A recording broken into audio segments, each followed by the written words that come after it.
What's up, everyone? Welcome to The Imagination. I'm your host, Emma, and this week I'm so honored to have mother, survivor, content creator, dancer, voice for the voiceless, and literal walking miracle, Rachelle, aka Tiny Dancer, if you guys follow her on social media, mainly Twitter, and Beautifully Unbroken, which is her YouTube channel, two names that she goes by on social. She's back on the show today for a continuation of the conversation we had a few weeks ago about her upbringing and how she was able to find redemption amongst all the trauma and pain she faced in a generational abuse family cycle. If you missed Rachelle's first interview, you should absolutely go back and listen to it before or after this interview, and I'm going to have it linked below.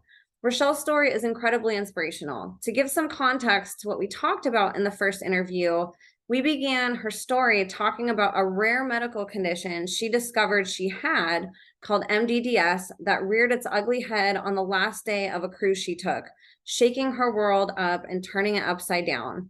Suddenly, she went from being a high-functioning mother, dancer, nurse, and wife to having an identity crisis while dealing with a debilitating condition that has very little research and discovery around the cause. And so far, there is no cure, unfortunately. Having known her childhood wasn't normal, through some memories she had remembered throughout her life, she began having a breakthrough of memory recall in the months and years after being diagnosed with MDDS that helped her really begin to piece together more pieces of the mystery puzzle of her life. Her discoveries included familial sex abuse, generational Freemasonry potentially, satanic ritual abuse in some of the older generations in her family, DID, and all the telltale signs of being born into an occult family. Rachelle is still putting together the pieces and discovering and recalling memories, but there are certainly some strange parallels between the trauma, MDDS, and many of the events that have occurred in Rachelle's life. Today, Rachelle will be elaborating on her story and talking about her teenage years and later years of her life and the memories she's recalled that outline in detail those parts of her life, as well as go deeper into the discoveries she's made through her online MDDS community and her own research. When I say this girl is going to change the world, I literally couldn't be more serious. Rachelle's story has deeply impacted me, and I hope you pay attention and garner as much inspiration as I have from her. She's truly an embodiment of the living word of Jesus Christ and a powerful example of what's possible on the other side of healing and redemption. From beautifully broken to beautifully whole, I am so thrilled to have back on the show this week, woman of God, child abuse advocate, artist, my dear, dear friend, Rachelle. Rachelle, thank you so much for being here with me today. Thank you so much, Emma. I'm so honored to be here again with you. And of course, thank you again for that beautiful intro. Oh, So it is my sweet. honor. Oh my goodness. And I just realized that whenever I had started, I didn't have my prayer up. So if it's okay with you, I would like to say a prayer over this Yeah, episode. absolutely. I totally didn't have my phone ready and didn't want to make everybody wait. So I'm going to do that real quick right now, if that's okay with you. Yeah. Okay. Heavenly Father, today we put on the full armor to protect us against attack. We put on the belt of truth to protect against lies and deception. We put on the breastplate of righteousness to protect our hearts from the temptations. We put the gospel of peace on our feet to walk in your light, peace, and freedom with the Holy Spirit. We rebuke anxious thoughts. We take up your shield of faith for protection to block and destroy all the darts and threats thrown at us by the enemy. We put on the helmet of salvation to cover our minds and thoughts, reminding us that we are children of a mighty King. We are forgiven, set free, saved by the blood of Jesus. We take up the sword of the Spirit, your living word, that has the power to demolish strongholds and is sharper than any double-edged sword. We come to you, Lord, in prayer daily. In Jesus' mighty name we pray. Amen. Amen. Oh my goodness. So thank you for being here. First of all, it means the world to me and it makes me so happy to see your smile on the other side of this. I know these topics are always hard, but it gives me time with people I care about like you. So in a weird way, it's really special to me to be here with you and have these conversations. So what have you been up to, girl? How have you been since we talked last? I've had so many requests for you to come back. So Well, I'm so happy to be here and honored, and I just love you dearly. Like you truly have become like a sister in this like awakening and discovery that like you're right there with me. So thank you. Um, yeah, things are good. I just had my middle son turn 18. I now have two out the door, and although he's not leaving anytime soon, I'm hoping he'll stick around for a while. Um, and yeah, and my youngest son just started school, the eighth grade. And so just getting back into the swing of normalcy. We took a break this summer and slept in and traveled and relaxed, and it was great. But um, so coming back from last time yeah. for part two, I'm so happy to be here, and I'm so thankful that I get to kind of elaborate a little bit more and help give you guys a bigger picture and a bigger view into this, mystery of that we're figuring out together of my crazy life. Yes, I was telling you right before we started recording that even just a few years of your childhood are enough to take up, 5 episodes in itself and enough for one person to go through in life. And it's just one thing after another, where's the rabbit hole end? So I'm grateful that you're here and your whole story has so much to contribute to it. So I'm grateful that we get to talk about this part. So I think it'll help tie in, and on the other end too, it's Yeah. helping survivors piece together Yes. their stories. And it's also helping advocates like me just understand the life of what a survivor went through. So I'm grateful that you're open to sharing this. So I kind of wanted to touch. You did a really great job of summarizing our last video. Definitely go watch it because it'll give you a lot more insight on like my familial history, especially like with my mom and my dad. And kind of their histories and how that multi-generational trauma existed long before I came into the picture. But I kind of wanted to go a little bit deeper into some of those things. Starting way back, actually, from even before I was. When I was in my mother's womb. And we kind of touched on that. My dad was really involved in the occult. He was a high level warlock, potentially a Mason. That's not confirmed, but there's definitely some indicators that that could be. But so I just recently kind of started tossing around this realization of like the origin of my name. Um, my name is Rachelle, and it actually means little lamb. And at that time, my father was very, very deep into witchcraft and the occult. He was doing satanic ritual abuse to my older sister and to my mother. While I was also like in her womb, that was happening to me as well. And so there was a lot of trauma that I encountered before I even became. But I thought it was really interesting that my name means little lamb. And I know that, you have to give something to get something back in the satanic realm.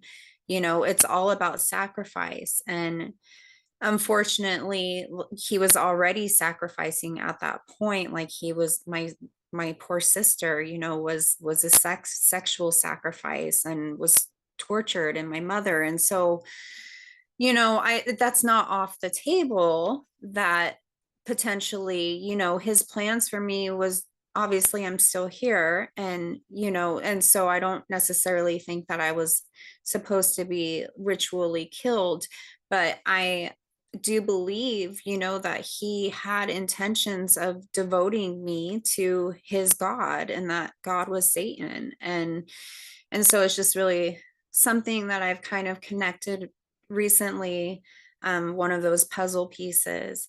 But another thing that kind of connects to that is while my mother was pregnant with me, there was a tornado that hit right where we were at in Colorado. So I was born in Westminster, which is on the outskirts of Denver. And this little town, it starts with a T. It's right next to Westminster. But my mom and my dad were going to this baby store to buy a baby bed for me, and they made a last minute stop at a grocery store. And as they were walking in, my dad, saw the tornado forming, and we hunkered down in this grocery store.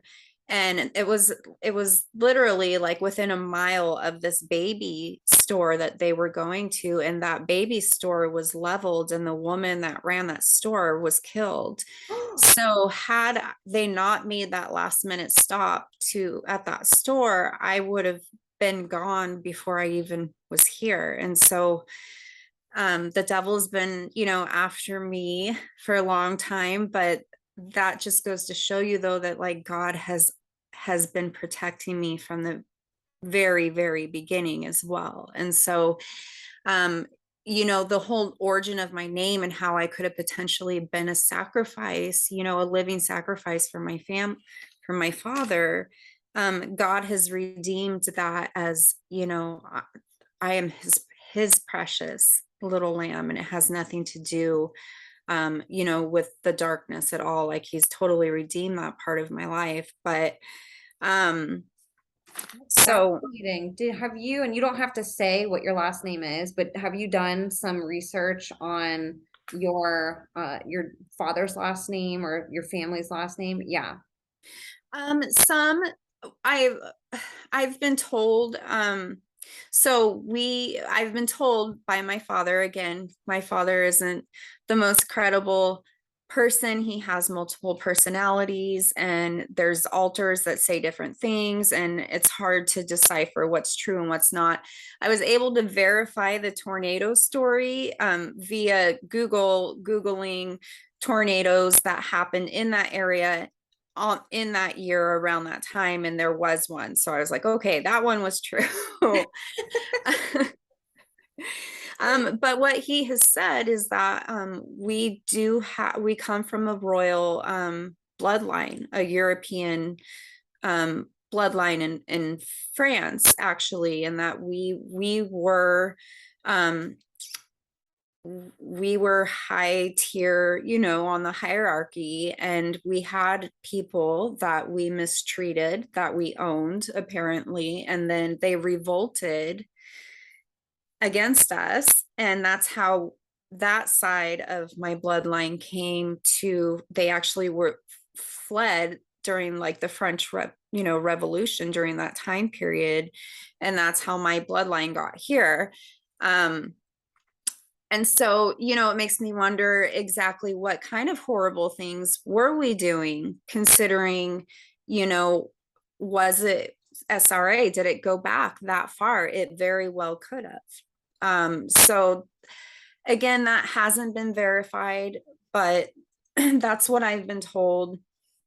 My one of my cousins actually just sent me a family tree, a picture of some family tree genealogy that she's doing, and there were like all these red circles around these people, and I was like, why, what are these circles? And she was like, these are actually like first cousins that became married, and had, so the incest goes back a really long, like really far back in our family line. Yeah. Whoa. Yeah. How nice that So you have a little bit of help with that, that you can have a family member help with yeah, some of that. That's tough to do. it is. And I don't have the capacity with the way that I have struggle with a lot of like cognitive, like brain fog, and I'm tired all the time. And it's really hard to like dig into things. So I'm glad that she's been digging. She's right there on our level.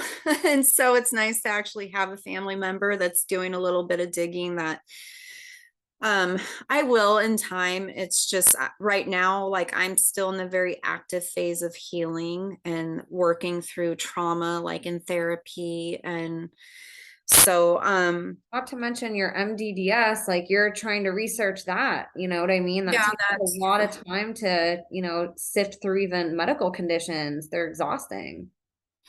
it is. It is. And I've refocused my energy into healing internally and healing the wounds and the trauma and the soul wounds and all of that. And then because I've spent so many years and so much money like trying to, get better with MDDS, and I honestly I feel like it's really, and we'll talk about that a little bit later about how I think it's really connected with my trauma. And I think once I do really deal with all of the trauma and the triggers and things like that, that there will be some progress where I've been at a plateau for several years and have been kind of stuck in this sickly but halfway functional, state. Like I truly believe that I'm gonna make it all the way to fully functional again.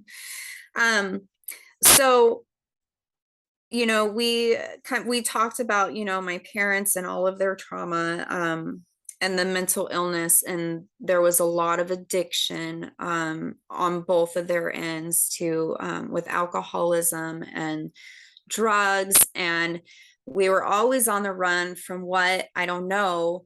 Again, like there's speculation, that we always ended up in these very high occultic, Masonic areas, um, you know, but at the same time, my dad was, there was a lot of fear-based programming and training that went on, which I think was part of his programming, to continue the programming, the generational programming. But I think there was a part of in him that was his way of trying to teach me how to protect myself as well. And so there was, he has multiple different facets of himself where can be a caring and loving father, to some degree, but also very selfish and very violent and very evil, like many different, those are all the different personalities, and so, but my mom as well, like she had at least three different altars that were regularly appeared through my life. And there was a very childlike, about maybe 5 years old, that she would switch to quite often. And so there were a lot of times where I was having to like mother her. I had to take on the mother role, and then, very much victim, like I would say her main altar was just a very victimized, scared, person. She had like severe OCD, and PTSD, and the OCD in particular, was directly related to the satanic ritual abuse that she endured from my father. And so anytime that she would hear the word, any type of word that could be associated to any type of demonic or dark thing, or a number or a letter, or if she saw something that, the number six, it was even the number six, or the word evil or anything like that, and she would start to cough and sneeze to get that spirit out of her body. And then she would ritually pray, and she would pray for hours until her prayer was absolutely perfect. She'd have to start like over and over and over again until it was perfect. So it was like all day long of this battle, this torment that she went through. And my friend, and it was difficult for me, like in middle school, where my friends are like, what's wrong with your mom? Oh, and you're like, And no.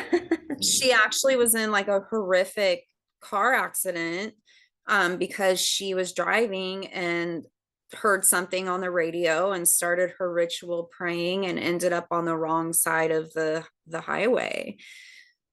So it was she was in and out of mental institutions. I know of like two, I remember at least two different times where they were long, like inpatient stays that she had. And um, so I want to kind of touch on like the fear-based programming, because this was something that we all went through as a family.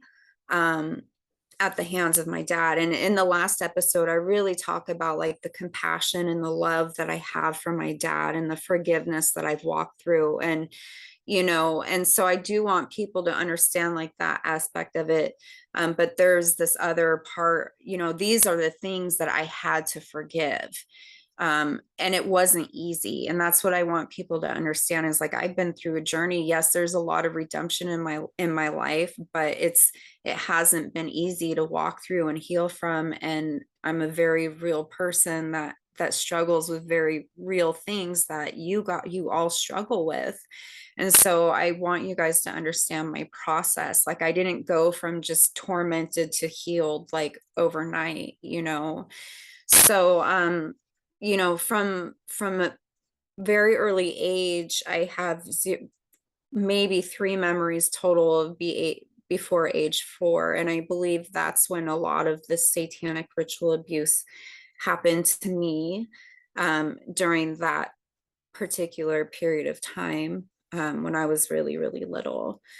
But I have only I have some dreams that I've experienced that where I've been bound by my hands and my feet and thrown, into a pit of snakes. And that's been a repetitive dream that I've had throughout the years. And then there was a dream that I remember vividly at like age 5, where my blood was being consumed directly out of my neck by someone wearing a black cloak.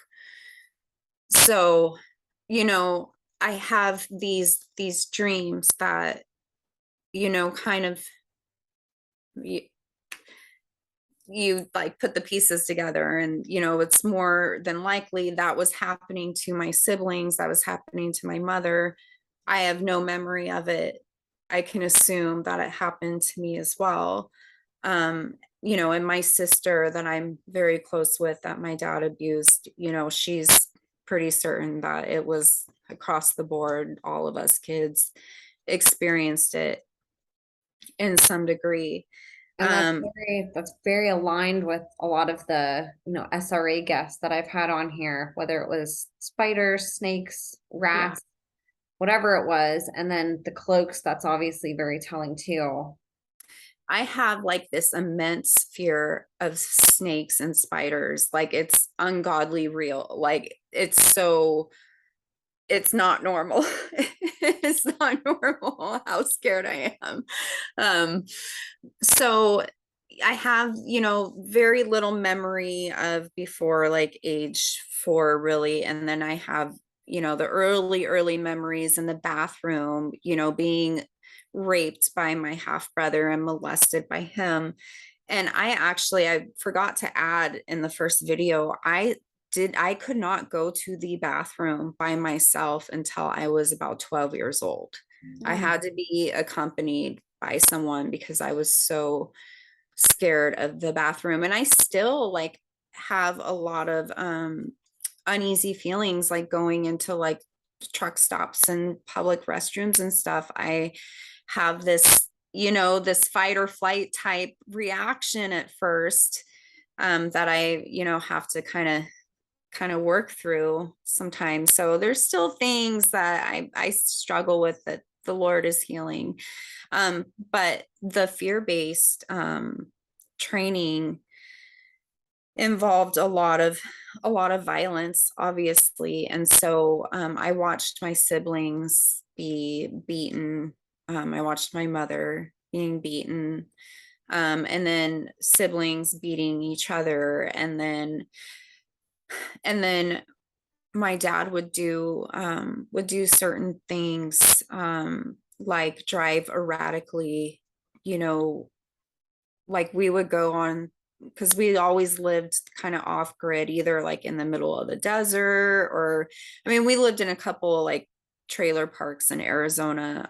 But and then we lived on a mountain, up on top of a mountain in Northern California for a while. And so we would go on these like drives up into the mountains, and where there's like one edge is a cliff and the other edge is the mountainside, and he would be driving erratically and fast, to scare the holy hell out of all of us.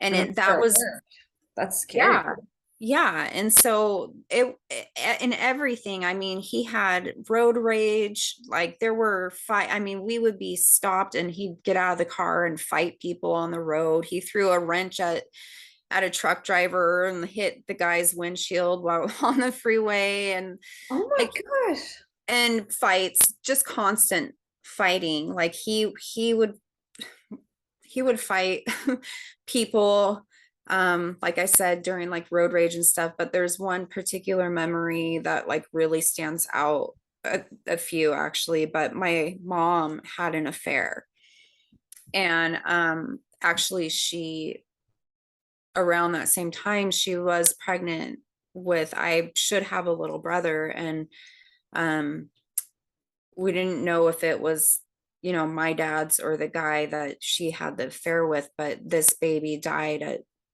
one day. My mom was pregnant. We listened to the heartbeat. She was like 6 months along, and then the baby was no more. And the baby had died. We weren't really given an explanation.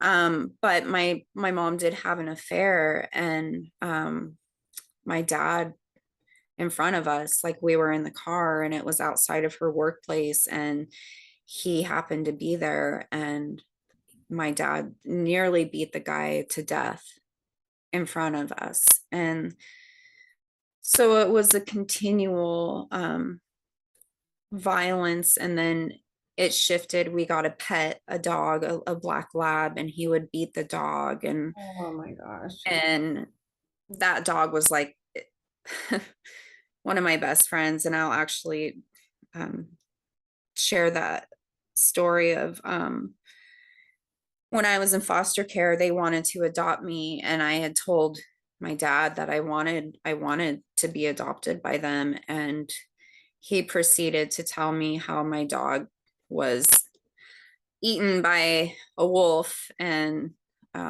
all of its intestines were torn out of its belly. And while I was in foster care, yeah, he gave me all the gory details about how my dog was eaten by a wolf. So that was just the kind of sick, twisted, like dark kind of stuff that, he would do.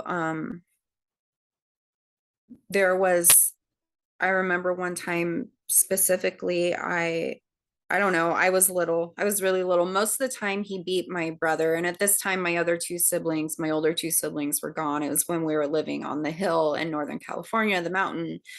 And he would beat the snot out of my brother all the time. And my brother beat the snot out of me. But one time I was on the receiving end of his violence. And my brother, like, he tried to intervene, and he was so upset, and he was begging my dad to stop. And he grabbed like a thing of pepper that we had, and he threw the pepper on the floor. Well, the pepper came up into my face and got into my eyes and my mouth and up my nose. And my dad continued to beat me and did not let me like rinse my face off or anything. And so I laid there just in agony. Oh my So God. there was some extreme like violence. And then, oh, he taught me how to fight. Fighting was like, that was our, like, in our blood. I mean, our grandfather was a Golden Glove boxer, my dad's dad. And so like he was brought up to like fight. And so fighting was like, that was part of like our identity. And I am so not a fighter. I'm a lover, but I was forced, at a young age to learn how to fight. And my brother would get me into fights. Like when we lived in the trailer park, I was only like 6 or 7, and he'd set up boxing matches in the trailer parks. And like, so fighting was something that we all like did. But when I was older, that wasn't who I was. And there was one particular instance when I was in high school where I was dating like I was brand new to the area. I was a freshman going into high school. It was a small school in Northern California, just south of Mount Shasta, called Dunsmuir. And I was like fresh meat, to the high school. And I started dating like the captain of the football team, like right off the bat. But he quickly into the relationship, like he wanted to take things to a physical level. And I wasn't ready for that. At that point, I hadn't willingly given myself away on my own accord. Um, and I wasn't ready for that. And he ended up breaking up with me. He wrote this horrible poem about like what a slut and stinky like person I was, and just like really mean Oh, things that like weren't true. And then him and this girl like made like a couple hundred copies and passed it around the high school. that is so mean. Are you It's kidding? so mean. I'm not even kidding Oh you. my It was gosh. so mean. And I just wanted to like crawl in a hole and die. And my dad made me go that night. He made me go to they were partying like in the woods at a bonfire. And he made me go to this bonfire. I was totally outnumbered. It was just me. And then he was there with my brother, but he was like, you're going to go there and you're going to fight anyone you have to fight to clear your name.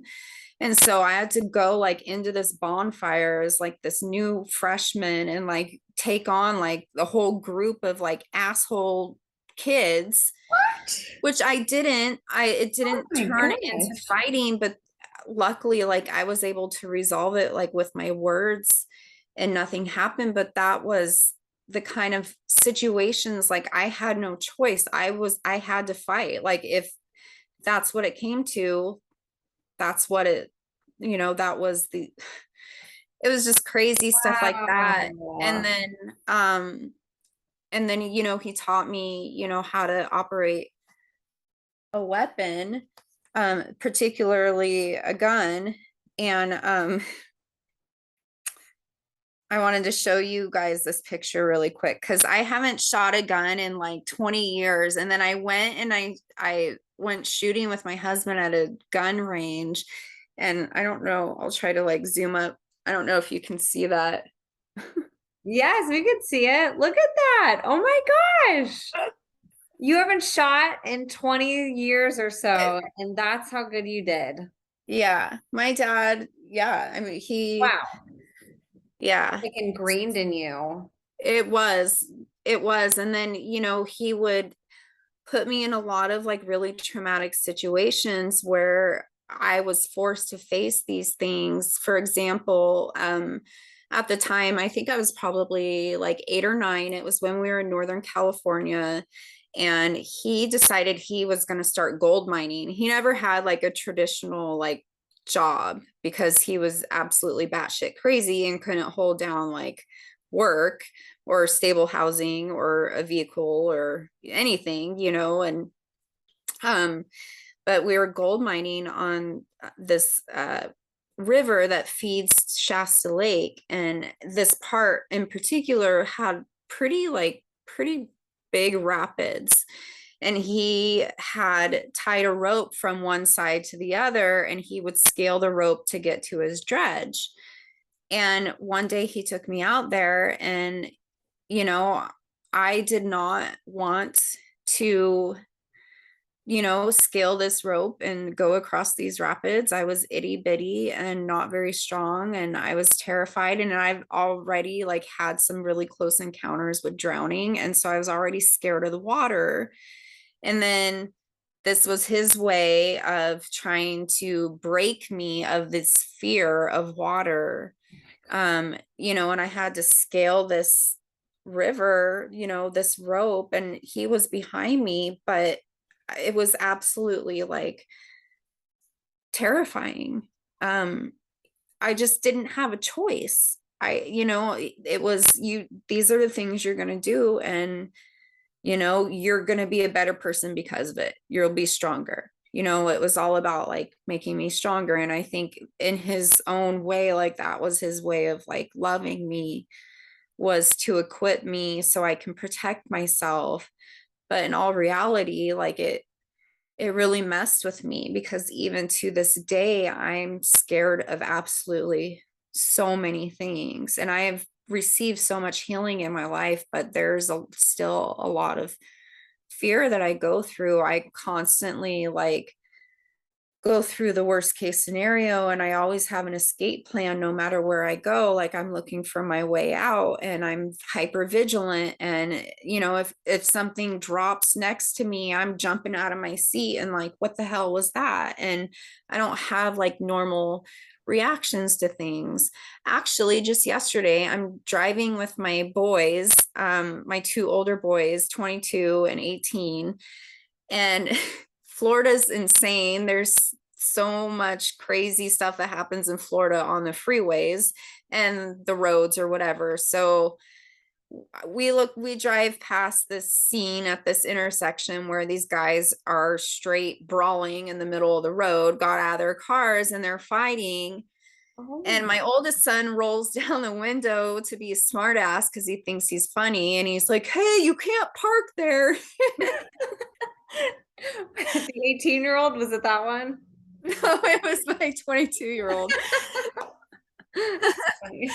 But and like they're laughing, they think it's hilarious, and then I'm over here like wanting to crawl out of my skin, like I'm crying. And I'm like remembering this time, you know, when my dad was fighting in the middle of the road in front of me in a road rage incident, and it was so freaking scary.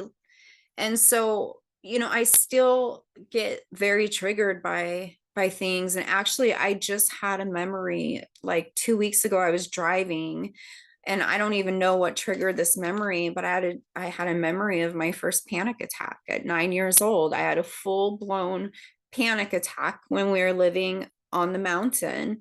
And I remember my mom like holding me and rocking me and like, you know, rubbing my hair and telling me like, just breathe through it, it's okay, because she knew exactly what was happening, like because she suffered from them. So but I didn't even remember this until a couple of weeks ago, and I lost it, and I just started bawling because I just grieve for that little girl, that little 9-year-old me that, you know, shouldn't be having panic attacks at 8, 9 years old. And you know, and I had an ulcer then at around that time too. Like I'm have an ulcer, I have panic attacks, I'm this little girl. And so it's weird because throughout the years I've been able to tell my story and not be emotionally connected to it. But when I like really made the commitment to heal over the past couple of years, like now, you know, every time I go into therapy, the first 5 sessions, it was like, I just was like, boom, boom, boom, boom, boom. Here's the timeline of my life. And these are the things that happen. I was so matter of fact about it. And he's like, wow, like, you're really not emotionally connected to that stuff. And I'm like, but I am.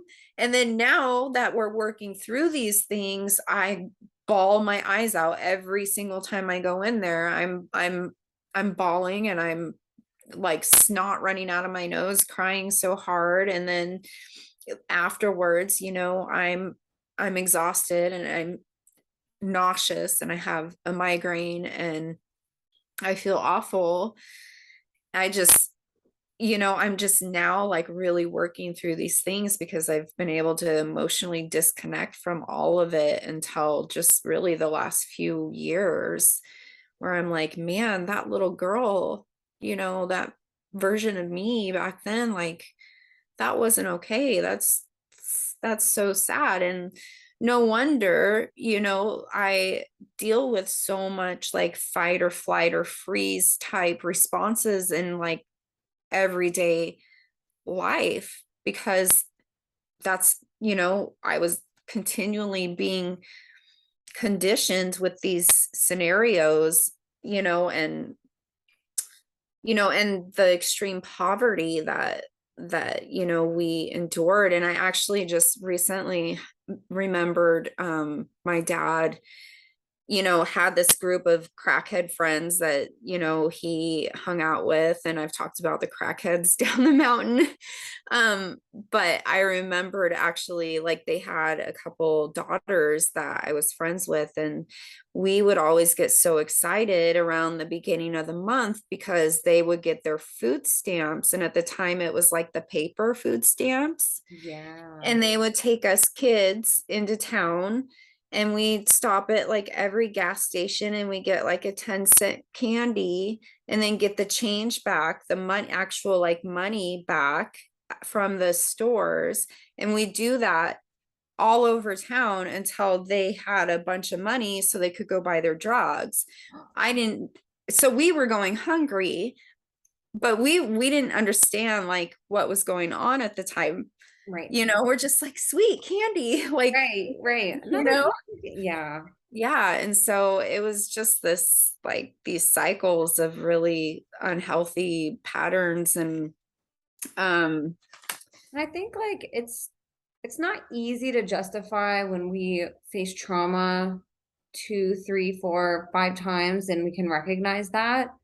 But I can't imagine that feeling of, and I think when we realize that, sometimes that can emotionally disconnect us because it's like, gosh, well, that was really horrible, but it was only a few times out of all the really good things in my life. Like I was really lucky that it was just those few times. Like my life was good otherwise, right? But that has to be a really tough, impossibly tough. I can't really imagine it myself. I'm trying to empathize in a way where it's like, I want people to understand when you're talking about becoming emotionally connected to these things.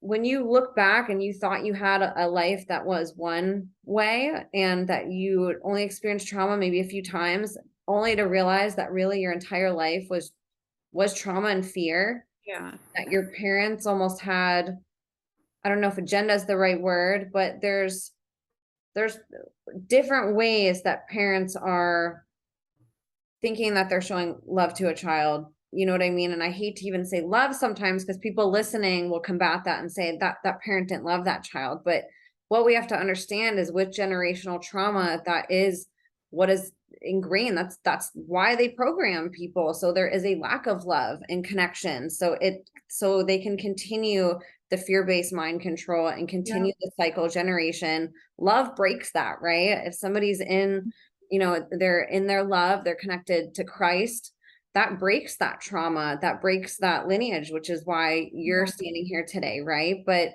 Yeah. for people listening, my last guest this past week, Kaylin Hartwell, she said something that was really, I think, good for survivors to hear. That people ask her, well, how long did it take you to heal? And she always says, I'm not, it might take my whole life for me to heal. I might remember a memory 10 years from now. I might think I'm healed and a memory pops up, right? And when you realize that your life isn't what you thought it was, I think that's what really, is hard for a lot of survivors who go through this, is saying, gosh, it wasn't just two or three times that I had something weird or bad happen to me. This was, and one time's enough. I'm not justifying two or three times either. Yeah. But I think for a lot of people who haven't gone through that, you can look back and say, well, my life was pretty good. I only had these few things, but it's not like that for survivors like you. It's an entire childhood of fear and trauma and torture and pain and abuse, and that has to be really hard to come to terms with, that like, gosh, what a, what an interesting way my parents were raised, to think that that was correct of them to raise me the way that they did and my siblings. I think they were just so stuck in mental illness and spiritual illness Yeah. from because they had experienced so much torment themselves. And they just, I know that if either of them were in their right minds, none of that would have happened. I really don't believe that. I don't and I think my dad genuinely at some point did really try to disconnect from the occultic, demonic, satanic stuff. And like I've said in the last episode, you know, he did give his life to Christ. Now, is he walking and living in it 100%? No, I've seen him, you know, altars still popping out, and you know, and so he hasn't had like full deliverance. And I mean, just like 6 months ago he tried to stab my brother in a rage, you know, over a work thing, because my brother employs him, they do like construction type stuff. And you know, my dad's like 75, 76 years old, and you know, he still gets into fights. And you know, he my brother pissed him off, and my brother said something switched, his eyes turned black, and he just went after him and was trying to stab him. And then he calls me and he's like, all right, it's your turn to take care of Tad, I'm done. And I'm like, no, I can't do that. I can't take that on. Oh my gosh. And also, I mean, that's such a good point too, the humility that you bring. You do a good job of showcasing both sides. People like me, when we hear about an abusive parent, our first reaction is to hate that person, to wish really bad things on them, and it's very dehumanizing, considerably so, because the things that they do are inhuman. You know, these things are hard for empathetic, compassionate, loving people to even think could happen, right? But at the same time, it's like you said, something happens to a child sometime in their life that makes them that way. That's not something any child is born with, to say, oh, great, I'm born violent, I'm born a hateful person, and I can't wait to have kids so I can abuse them, right? And I love Right. that you bring to light that part of the parent that fights that, you know, because that human spirit is still in there. You know, they're still that child that they were born as. They've been infected with this occultic disease, you know, this virus, this Yeah. these programs, and just lack of love in their own life, and all the abuse, you know, and what that, I don't know if you can hear thunder. It just started thundering here, which is really weird. But you know, I love that Yeah. you bring that to light, because that also can show why it's such an emotional roller coaster. Because it's not abuse 24 hours a day, even though that's what a lot of your life was. Like, you saw these moments where your dad genuinely showed love with you. I mean, he wanted you to be with a family that cared about you. You know, you got Yeah. out of that, of your family, because your dad placed you with a better family. What Yeah. parent that didn't love you wouldn't do that? It's like he was trying so hard to do the best that he could and failed in so many horrific ways, but also did, you know, he succeeded here and there too. And he lives with so many regrets. And I made him pay. It wasn't an easy thing for me to forgive him. And I was really angry and bitter for a long time. And actually, my wedding in 2008, I didn't have him walk me down the aisle. I had my boys walk me down the aisle. I didn't honor him with a father-daughter dance. He actually had to pay to dance with me during the, like, you know, when you do the give the bride or the groom like $5 to dance with them. That's when we had our dance. And actually the photographer snapped a photo of it, and it's one of my most beloved photos, because um you know, you just see me from the back and you just see my dad like holding me, and the look on his face was just like pure love. And it was like he was willing, you know, to take that moment and make the most of it and get his father-daughter dance, even though I denied him of that out of anger. And I look back on it now, and I wish I would have, even though he did so many horrible things and I suffered so much, you know, it still breaks my heart to see him hurt. And because of the character that I have, and Christ in me, like I have compassion for him now when I look back on that, and I see, you know, how much that hurt him, and I did it intentionally to hurt him. Like, it wasn't an easy process for me to walk through that forgiveness. And there's days when I still have to, especially when I get new memories and I see that 9-year-old little girl having panic attacks and I get angry, like that's so wrong. I should have never went through that, and I have to grieve for that. And then I have to forgive again. It is a constant, process of walking through this stuff. But you did make I wanted to touch on the foster care thing because he did make that decision to put me in a safer place, because at that point I had just there was an attempted kidnapping, that we had talked about in the first episode, and so he needed to get me out of there and put me into safety. And I was placed with this beautiful, loving family that understood spiritual warfare, and really I experienced a lot of freedom and a lot of deliverance and a lot of healing in just a really short amount of time, like 2 years. And then in that 2-year period of time, and this is where we left off at the last video, that 2-year period of time, my mom had met a really great, wonderful man, and they decided they were going to get married. So my mom was in a better, stable position, because just a couple years before then, she was running for her life down the mountain to get away. And so she met this great, wonderful man. She was more stable. My foster parents, they really did want to adopt me.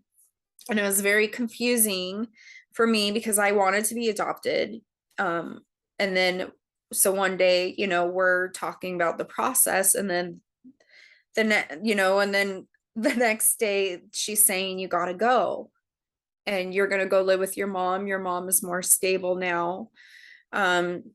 You need to go live with your mom. And again, like, I felt so rejected and abandoned. And that was a common theme throughout my life, like living, the way that I lived. There was a lot of neglect and abandonment and things, that I had already struggled with. And so that was really difficult for me.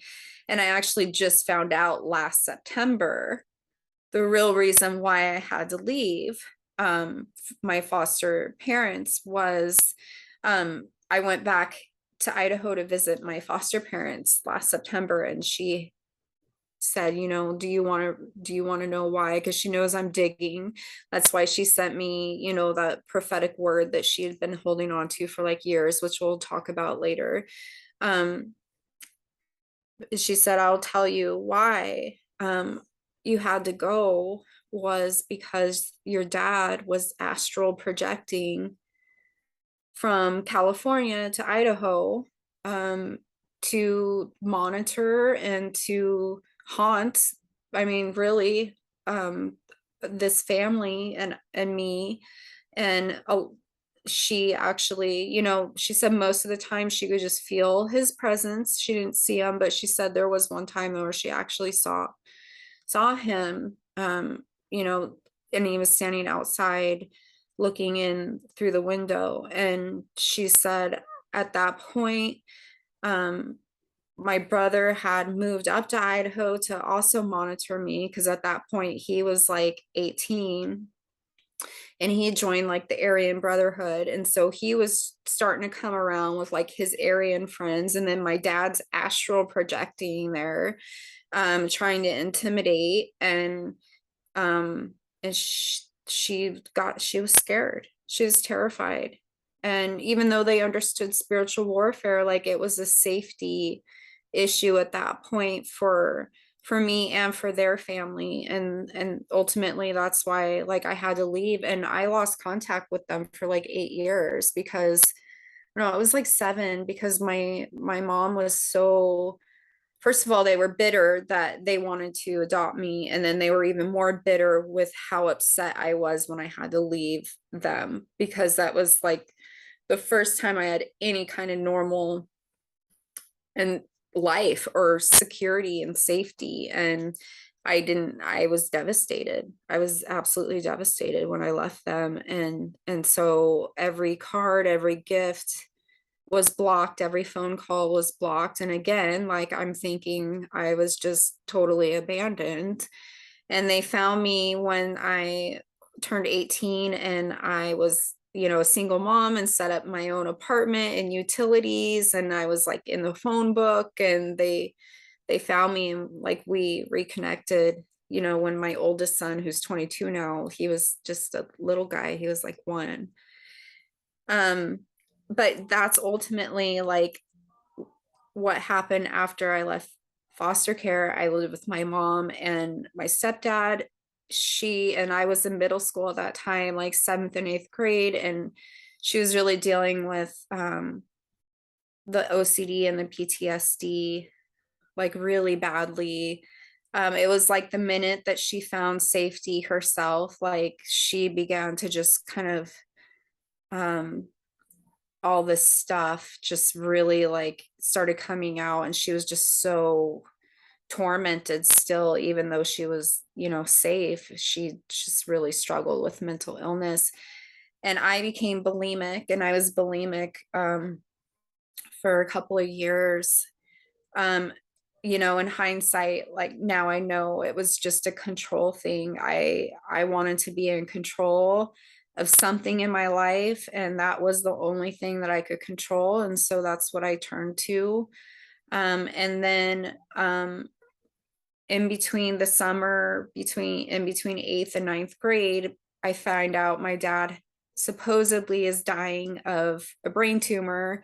My sister, my oldest sister, his oldest daughter, had died, which I think I talked about in the first video. Of my oldest sister died of cancer, which I think she was a sacrifice personally. But apparently, What makes you think that? You didn't mention the sacrifice part, but you did mention she passed. Did you have some clues that maybe indicated otherwise? no, I mean, I think she genuinely died of cancer, but after seeing so many other survivor stories that have dealt with SRA in the family, and with how involved my high level my dad was in the fact that he was levitating, astral projecting, he was doing telepathy and telekinesis, he was doing high level stuff. When you get high level like that, you make high level sacrifices. And so that's why I've seen other survivors talk about the firstborn, the eldest child being, and then I was the youngest, I was the baby, and so Do you remember, like, was there anything significant? And you might have been kind of young then, but sometimes after things like that, they'll be like, the dad will get a little bit of money or maybe some type of a reward for doing stuff like that. Do you remember anything in your family that might have correlated with that? no, I think it was maybe a contract that he had made when he was full blown in Colorado. That was the height and the peak of it, as well as what he says he, was privately contracted. I do believe my father was MK Ultra, or he was programmed. He was an experiment. They used him. He had gifts, obviously, when he's, astral projecting and stuff. And I don't know if those were gifts that he had or they equipped him with. I don't know, that all of that is still like, kind of up in the air. But I think it was a contract that he potentially made for more increased level of power and magic. And um no, I mean, he really didn't get anything out of it in the long run at all. We were terribly poor. That's where I'm kind of like, a lot of the Masonic families, especially like bloodline families, are really wealthy, and we were not. Like, we were horrifically poor.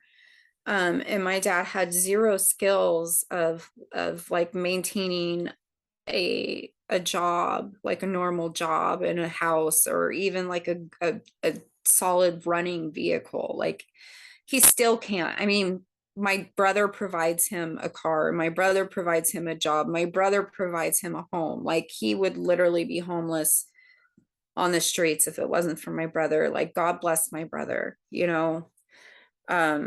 Seriously.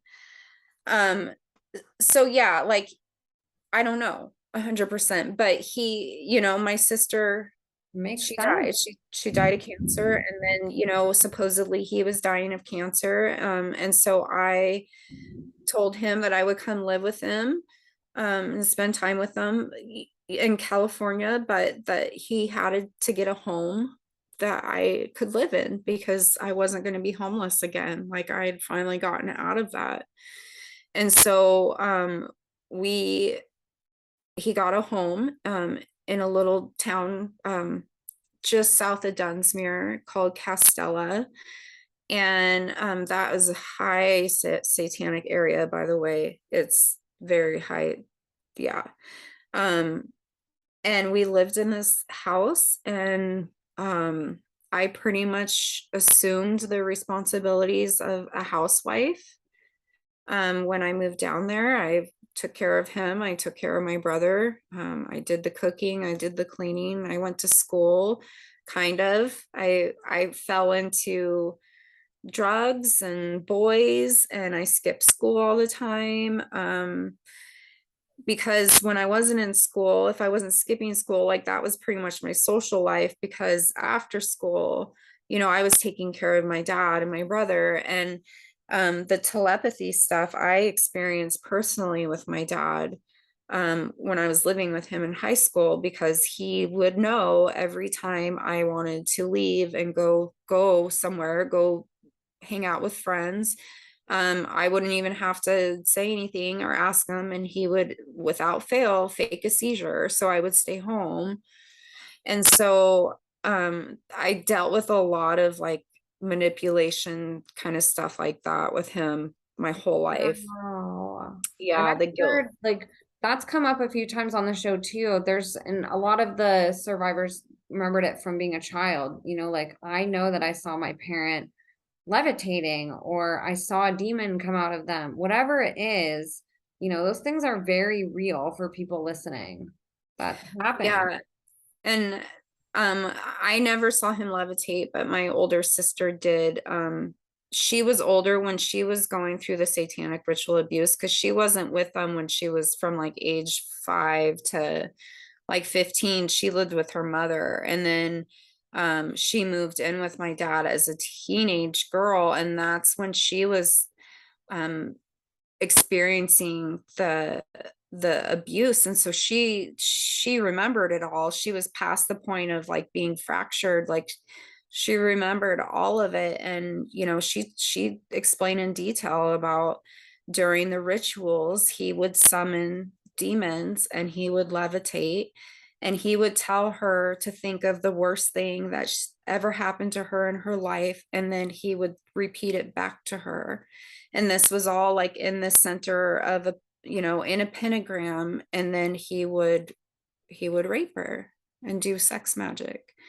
And so and so she, I believe her, you know, 100%. Like, she witnessed the telepathy and the levitating, and you know, she remembers the actual like rituals that she went through. And um yeah, it's really sad. And I've had to deal with that too, of like, you know, where I've asked her, like, where was my mom when all this was happening? And you know, and I get angry like at my mom, like, why didn't my mom stop it? Why didn't she step in? And my sister's like, she was scared out of her brain.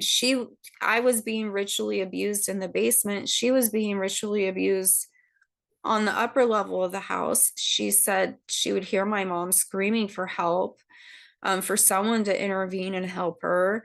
And, you know, she'd see my mom, and my mom would be missing like patches of hair and bruised up. And, you know, so my mom like couldn't get away. But you know what? God, actually, just like a couple months ago, we were talking on the phone, and I just felt like, I just told my sister, you know what, like, on my mom's behalf, because my mom passed away in 2011. And I said, like, I'm standing in the gap right now for my mother, and I'm apologizing to you. And I'm so sorry that that happened to you. And I know that she would have stepped in had she been in the right scenario and the right, if she had a way to make all of you safe. And it was beautiful. Like God really brought like healing through that. God's been doing that with our relationship over the last few years. It's been like really beautiful. But what a great reminder too for your sister, because that's traumatic to think about, just that part. Like, why did nobody do anything when there was other people there, but your mother was victimized just as much as you both were, programmed, and she probably had no conscious thought. Unfortunately, that's the point of abuse, to make somebody submissive and controllable and scared. And my brothers, they were too scared, to step in. And so yeah, and here I am, like my freshman and sophomore year, and I'm with my dad and my brother, and I don't know, about probably 4 or 5 months in, when I moved in with them, I don't know, I came home from school one day, and I walked through the door, and like every hair on my body stood up. And I was so scared, and I had no idea. Like I felt just the very essence and presence of evil, like in this house. And it stayed there for a long time. And I was tormented every single day by demons. And I would wake up with my blankets levitating above me, with entities standing at the foot of my bed. It got to the point where I had my brother and my dad sleeping in the living room with me. And even then, I'd still wake up with my blankets levitating above me and entities standing there. But there was one moment in particular that happened, and it was an encounter with a demon, and it was a dream, but it was a real encounter that I was having. And it was, I was sitting on the couch in this dream, and I was naked, and I had my blanket wrapped around me, and this demon jumps up on the coffee table in front of me, and it looks at me. And that like little creature on Lord of the Rings, that thing, The little golem things. yeah, it was kind of like that, but a little bit scary, a little scarier than that. And it had like just jagged, pointy teeth, and it was laughing at me, and it said, "I've been assigned to you, and I'm never going to leave you alone. I'm going to follow you the rest of my life." And it started laughing, and I stood up in my dream to get away. And as he's laughing, he forms into the shape of a dagger, and he thrusts himself into my pelvic region. And I woke up from that and was in so much pain. I ended up having to go to the hospital. And it turned out I had internal bleeding in my pelvis, that they believed was a ruptured cyst. And so throughout the years, like I've had, these issues with my pelvis, and my GI, also like some GI issues too.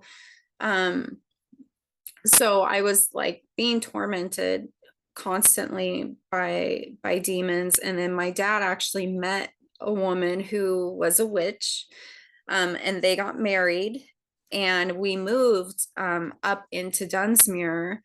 And she actually had a couple of girls that were a little bit younger than me.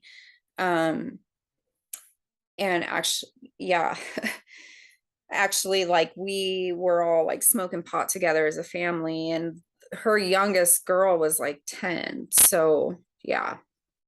So that was happening. Oh my God. Smoking weed with our parents, and yeah.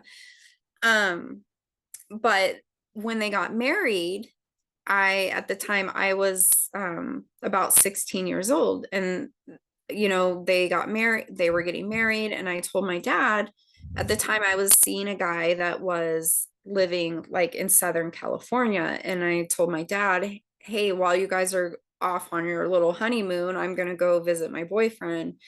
And he was like, oh, well, you're not going to get the money to do that. How are you going to do that? He's way down there. And he just like laughed it off. And so I ended up getting the money and getting a friend and transportation. And we went down to Southern California for a couple of days.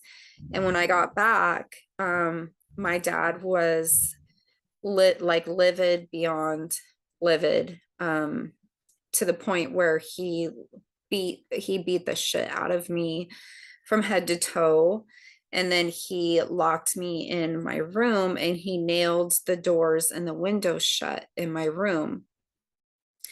And come to find out, And how my old were you right at this time? I was about 16 years old. Oh my God.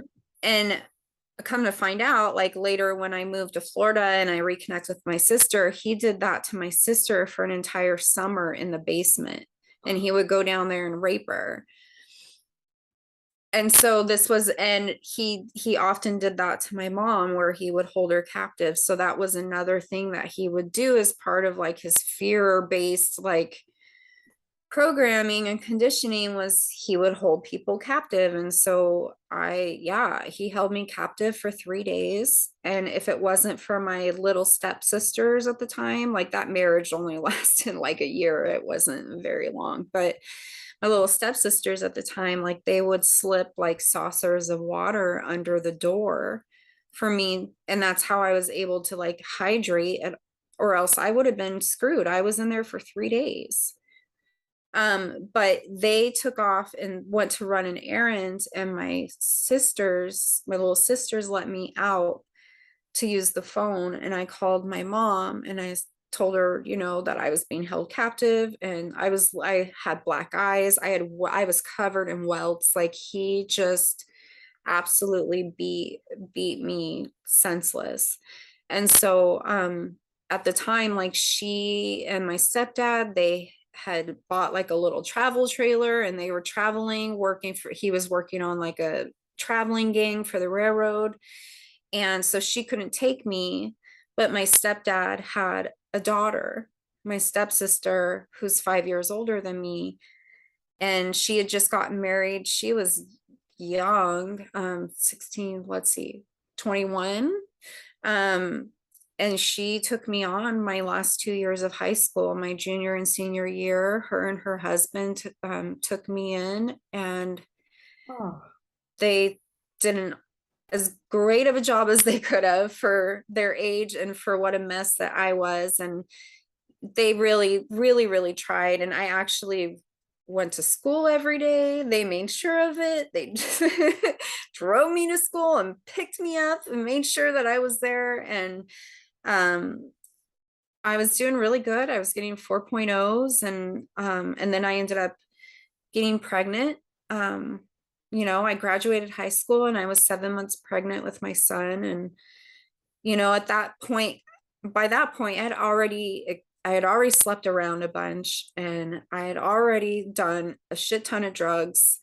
And, I knew where that road was leading me, and so I chose, to go a different route when I had someone else to live for. And I was bound and determined not to give give my son the life that I had. And so from that point on, it wasn't about me being a victim of, or not having a choice or a say in what happens in my life or what happens in my son's life. And so I I got an apartment. I moved into my apartment at 18 and pregnant with a laundry basket of stuff. And, I got plugged in with the right resources. And, I still like, his dad was a great dad. We weren't together. His dad was 10 years older than me. I often gravitated towards older men. And the guy that I willingly gave myself to for the first time, I was 16 and he was 21, and he was just like my father. He was a he was pretty rotten individual and very violent. And when I actually like tried to leave that relationship, he held a knife to my throat. So I like, yeah, Oh, I mean, he was a spitting image of of my dad. And difficult. luckily. That's such a hard habit to break. We think like, oh, I can't wait to get away from that. And I'm going to date somebody completely different than the person that abused me. But it's so hard ingrained, especially when you've known that since childhood. It's so unconscious to gravitate towards that. And you don't even know, especially because most of these abusers come off as very charming, Mhm. thing, like sweep you off your feet kind of people, and Yep. it's like, oh my gosh, good for me. I'm breaking the cycle. And then it's like, oh wait, it's the same Yeah. archetype as my father or my abuser. Yep. Yeah. So, I mean, luckily I got out of that relationship, pretty early on. I think we were together, like a little over a year, but it was, um, I threw myself at whoever would show me love, because at that point, I was searching for some type of validation. And, a lot of like sexual, I was very, even as like a little girl, I was very like hypersexual. I remember that, like, I masturbated all the time. I didn't realize that was so abnormal, for a little girl to be doing. And but it was bred into me, it was conditioned into me, and that's how I felt love, and that's how I felt like comfort. And so that's how I sought it, for many years. And of course, it was empty, because everyone I threw myself at only wanted one thing, and then I met my husband, and it's been a journey that he's walked it through with me. And he's been really patient, and he's had to deal with my violence at night in my sleep that And I want that to I can't acknowledge control. the photo right behind you. Like, look how sweet your face is. Look at his face. Like, So it makes me happy. so happy. That photo is so precious. He's a good man. He's a strong man. He's absolutely everything that I needed. He's strong, he's big, strong, and protective and loving, and that everything that like I really needed in a man. And he's been very patient with me, because when I first met him, it was, I threw myself at him, looking for validation, and for all the wrong reasons. And we actually like broke up, and I found out I was pregnant.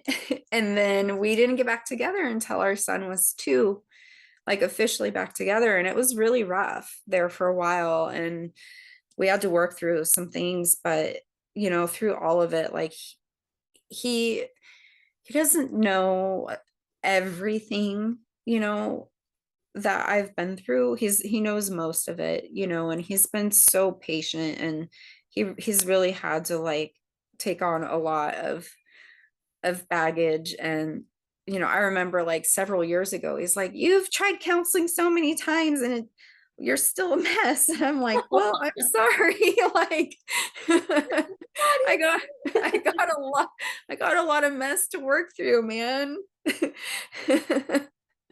I was talking to Lisa Meister about this exact topic. She's brought her husband on a couple interviews, and she's had she Aw. has a podcast, and she's actually brought on, an SRA victim and their spouse and together and talked about just the dynamic of relationships. And I wrote to her and was like, gosh, spouses need to be talked about more, because what heroes they are to be able to stand Seriously. so strong when this topic makes so many people run away. And these men that step into you guys, like, it overwhelms me whenever I hear these stories. And I'm just like, I can't believe that there are men out there like this. They're angels, to say, I love you so much, and so are you. So that's why I mean, I can understand how he fell so deeply in love with you and was willing to just Aw. stick with you through no matter what. You're such an angel and such a good mother in person. But I mean, I just think like, gosh, the majority of people would would run or they wouldn't want to talk about it, and just to see these like strong men, especially, it's so inspirational. Like those are the role models. That's the men that we should be looking to. And, the men that should be fathering kids, and setting examples. Like, I love that he has done so much for you. It's so beautiful. Thank you. Yeah, we have our moments. He definitely has his moments. He can be a pill, I can be a pill, but we've been actually like, in each other's lives for like 20 years now, which is so crazy to think. And we really have like come a really long way. And we've had to walk through some really hard things together, not just like me, working through like everything that I've been through, but together, like we have been attacked so much. It's been a lifelong like battle that I have fought, and I don't fight it alone. Like God is with me every step of the way. But the devil's been out for me since before I was born. And, it's been a constant, like he's tried to take me out so many different times in so many different ways. And then this illness was like, that was like a huge blow, but it like totally backfired like in his face, ultimately, because God has used every single thing that he threw at me to ruin me. And God has used it to make me stronger and build character, and make me even more empathetic and grateful, and to be able to introspect, like be able to look through all these different lenses of my life and see the redemption of it is like such a gift.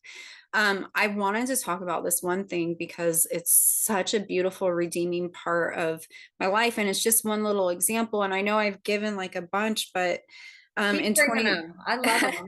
2014, we thought we were done having babies after our last son born. He was born in '09, and he was born with like a myriad of medical issues related to Marfan syndrome, which is a connective tissue disease, which interestingly,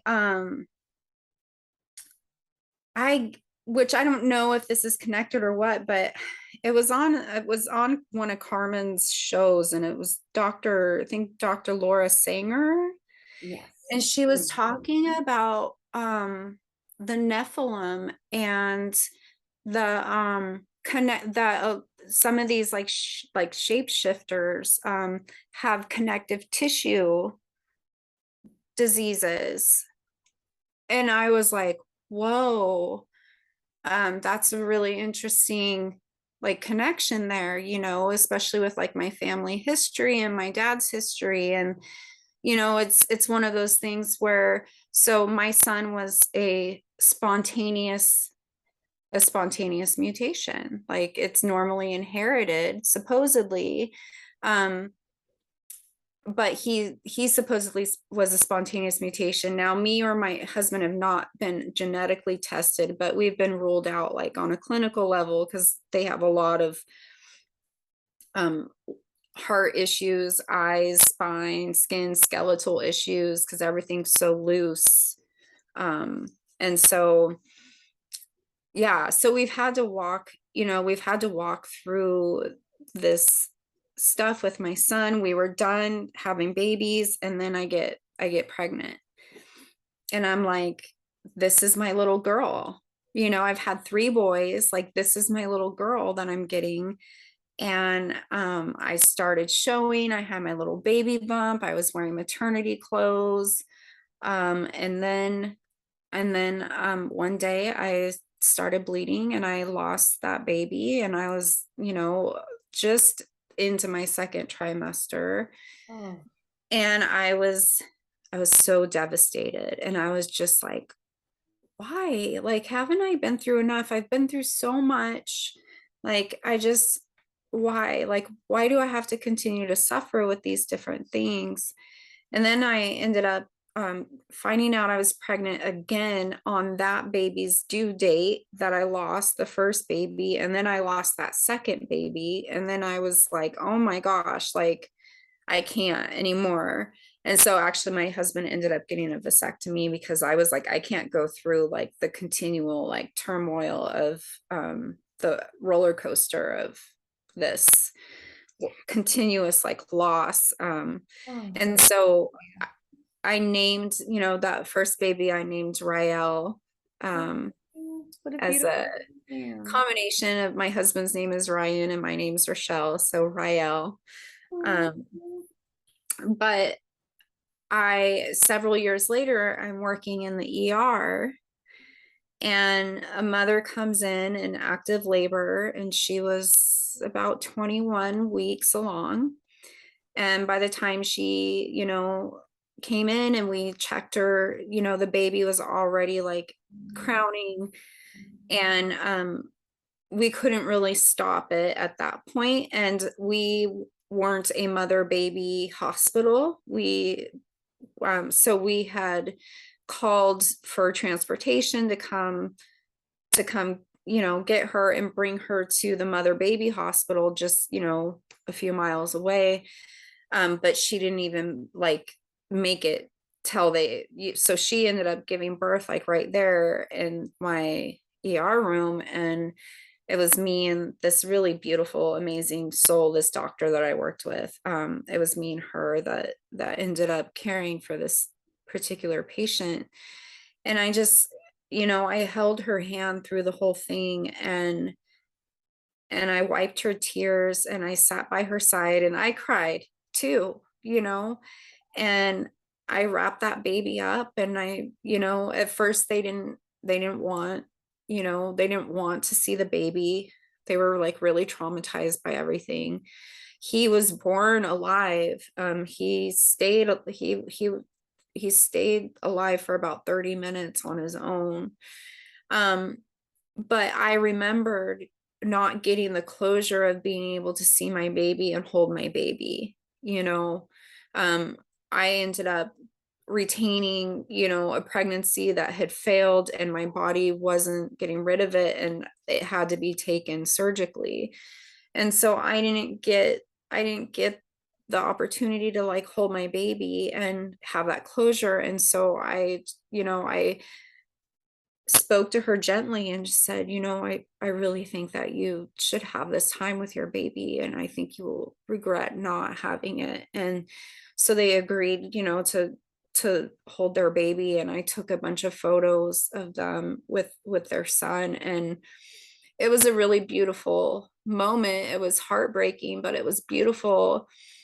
And a few days later, they sent a letter, to the ER, and they just said, we couldn't have walked through that without our nurse walking through that with us. And that's just a small like bit of story of like how God can turn like some of the most heartbreaking, devastating things in our lives, and he can use it for us to be able to like help other people through like their most devastating moment of their life. And so that's why, I've seen how God has used so many broken things in my life and turned them into beautiful things. And even, this illness, having MDDS and all that I've walked through with that, and going from a place of wanting to absolutely die and having zero hope to being able to face each day with joy in my heart. And I want to tell people, if you're in that frame of mind where you're having a hard time seeing the good in your life, when I was in that moment, I had to be really, really intentional about the words that I said and the things that I would think about. And I spent many months just sitting there and crying and yelling and screaming and cussing and everything. And the beautiful thing about our Heavenly Father is like you can go to him with all of that ugly stuff. Like he loves you, and you can be real and raw and with your pain, and sit in it with him. But I started waking up in the morning. It started with waking up in the morning, because waking up in the morning, I'd wake up every day and I'd be so resentful that I even had to wake up and be alive. And I had to start shifting my thoughts from the very moment that I'd wake up in the morning. And instead of being angry that I was still here, I began to give God thanks for the breath in my lungs. And so that was the very first step. And then the second step was getting up in the morning and giving thanks for breath in my lungs. And then writing in a journal, because I needed to process and I needed to get it out, and I couldn't hold it inside any longer. And I didn't feel like I had a safe place to actually go and talk to anybody about it at that point. And so I began to talk to God through writing, and getting, there was a release that would happen when I would write, and I would just write letters to God. And to this day, I still do. Every day in my journal, I write a letter to God. And he began to walk me through ways to shift my mindset. And so in my journal, I would go to him with all of my pain and all of my questions, but I would also make it a point to list at least 3 things that I was thankful for each day. So I would give him all the ugly and all the pain. And then at the end of it all, I would say, these are the 3 things that I'm thankful for. And I was so amazed that I could see every day, like, there was so much to be thankful for. And I never had to repeat the things that I was thankful for. I always had something new to be thankful for every single day. And as I began to see it, like, actually, like, on paper, it began to slowly start to shift, like, my mindset and the way that I thought and the way that I looked at things. And then I began to see, like, the other patterns in my life, like with the miscarriage, and how God used that to, like, pour into somebody else. And I'm like, okay, God, like, I know that my life isn't a waste, and every single thing that I've been through, there's a person out there that is going through that thing that needs to hear, like, there's life on the other side of it. There's joy and there's peace on the other side of it. And it's okay. It's okay if it's messy and it's ugly and you drop a couple F-bombs, when you're getting real with the Lord. Like, come as you are. Don't feel like you have to get it together before you come. Like, that's why we were given Jesus, because we're never going to have it all together, and that's why Jesus stood in the gap for us, and made it to where the veil was torn, and we could go directly to our Father. And so, yeah. So Beautiful. I really appreciate you sharing that. That's something I think most people, not just trauma survivors, but so many people are habitually looking at the things that they don't like in their life. And we need to do that. If we don't know what we don't like, we can't change that, right? We'll just keep living the same things. But yeah, it's such an amazing and very simple thing to just acknowledge those things. Like you said, get the pain out. You have to acknowledge that. It has to be something that you address and think about and process, right? But something just as simple as, what am I grateful for today? Just 3 things. That it rewires your brain to yeah, get to habitually do something like that. Because it's like you said, then now you don't have to just think about it whenever you're writing it. You see it everywhere. That's just how you view life now yeah, after doing it so many times. yeah, yeah. And just going from the brink of, really, like, my mobility, I couldn't even walk. I lost, like, all of my independence, and and going through that was really, really difficult.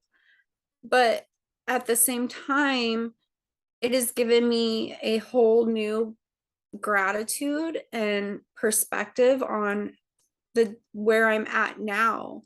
and I don't get trapped in the sorrow of, yeah, I'm chronically ill still, but oh my gosh, like I'm so thankful for where I'm at today versus where I was 3.5 years ago when I couldn't hold a conversation at all with anybody.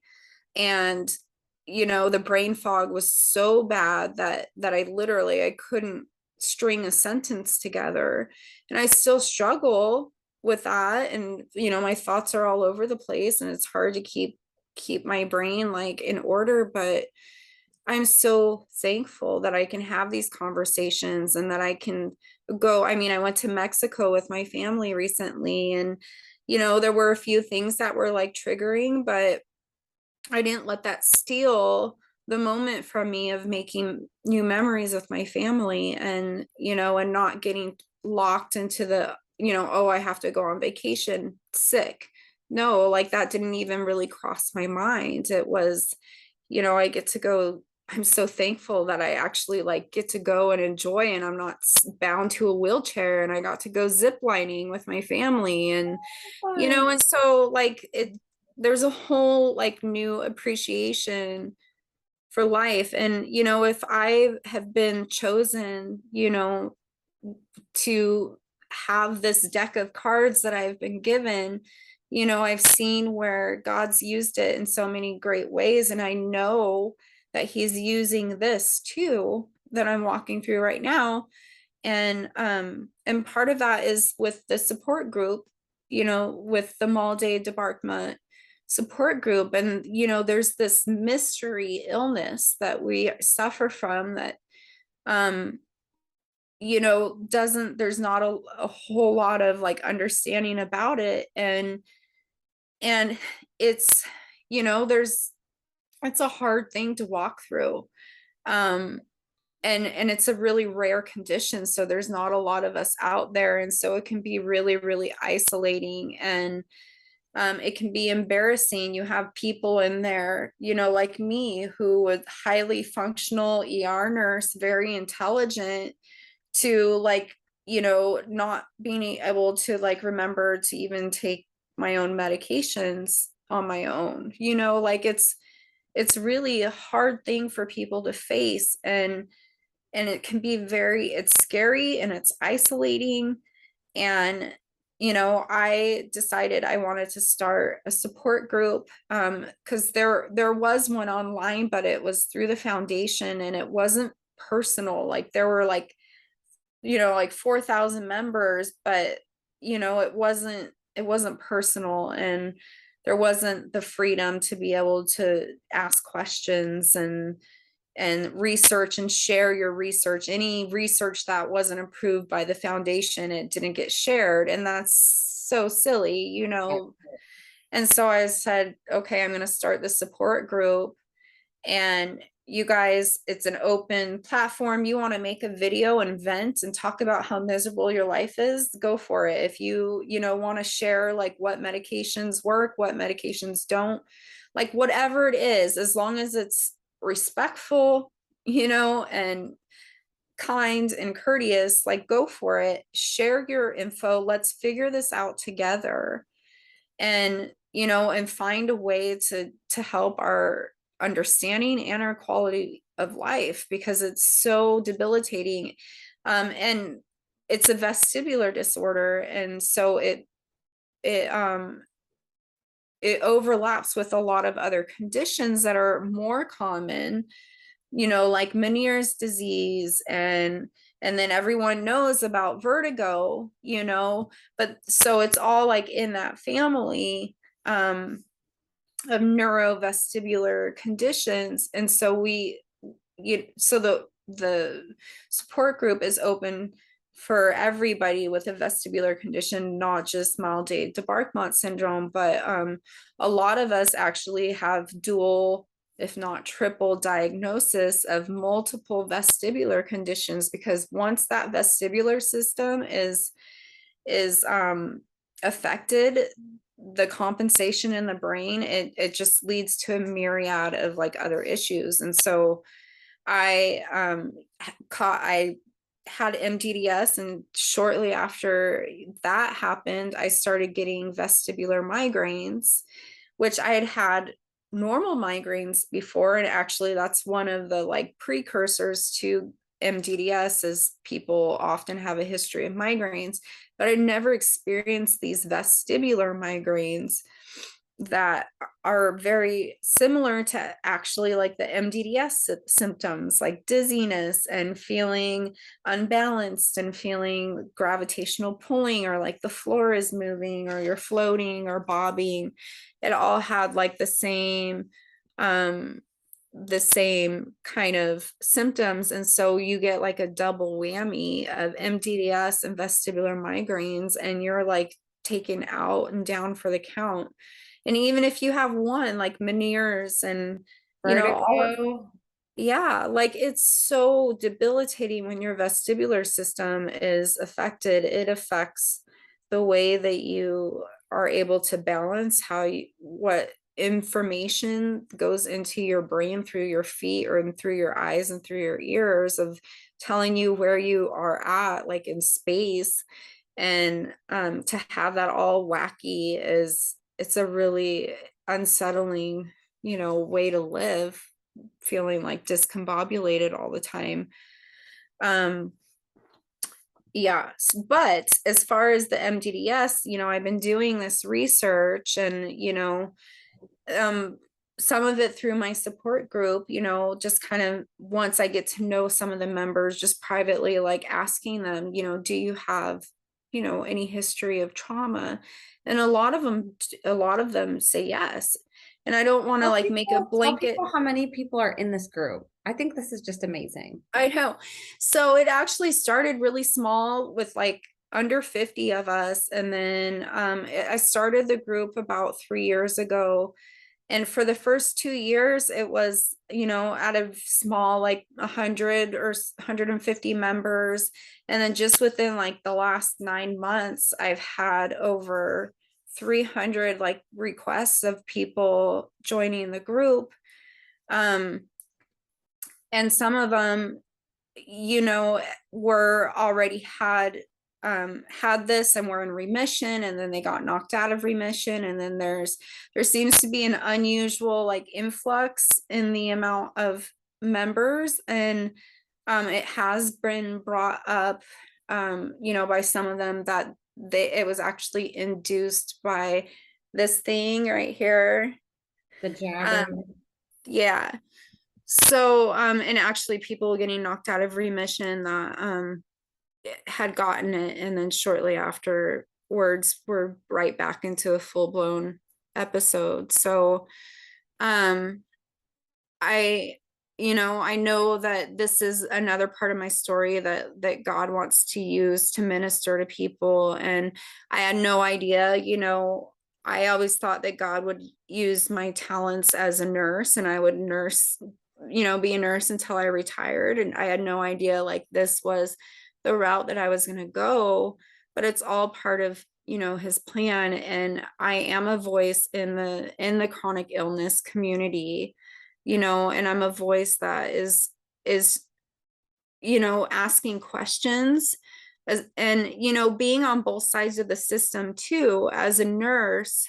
And then the last few years as a patient, it's completely opened my eyes up to a lot of corruption in the system, in the medical system, and how I've been pushed through certain hospital chain, from doctor to doctor to doctor, that I didn't necessarily need to see, and I didn't necessarily need these tests. And it's all, a money making kind of, industry. And so it's really interesting, how I've awakened to being on both sides of the system and seeing it now. I've lost a lot of my trust for Western medicine.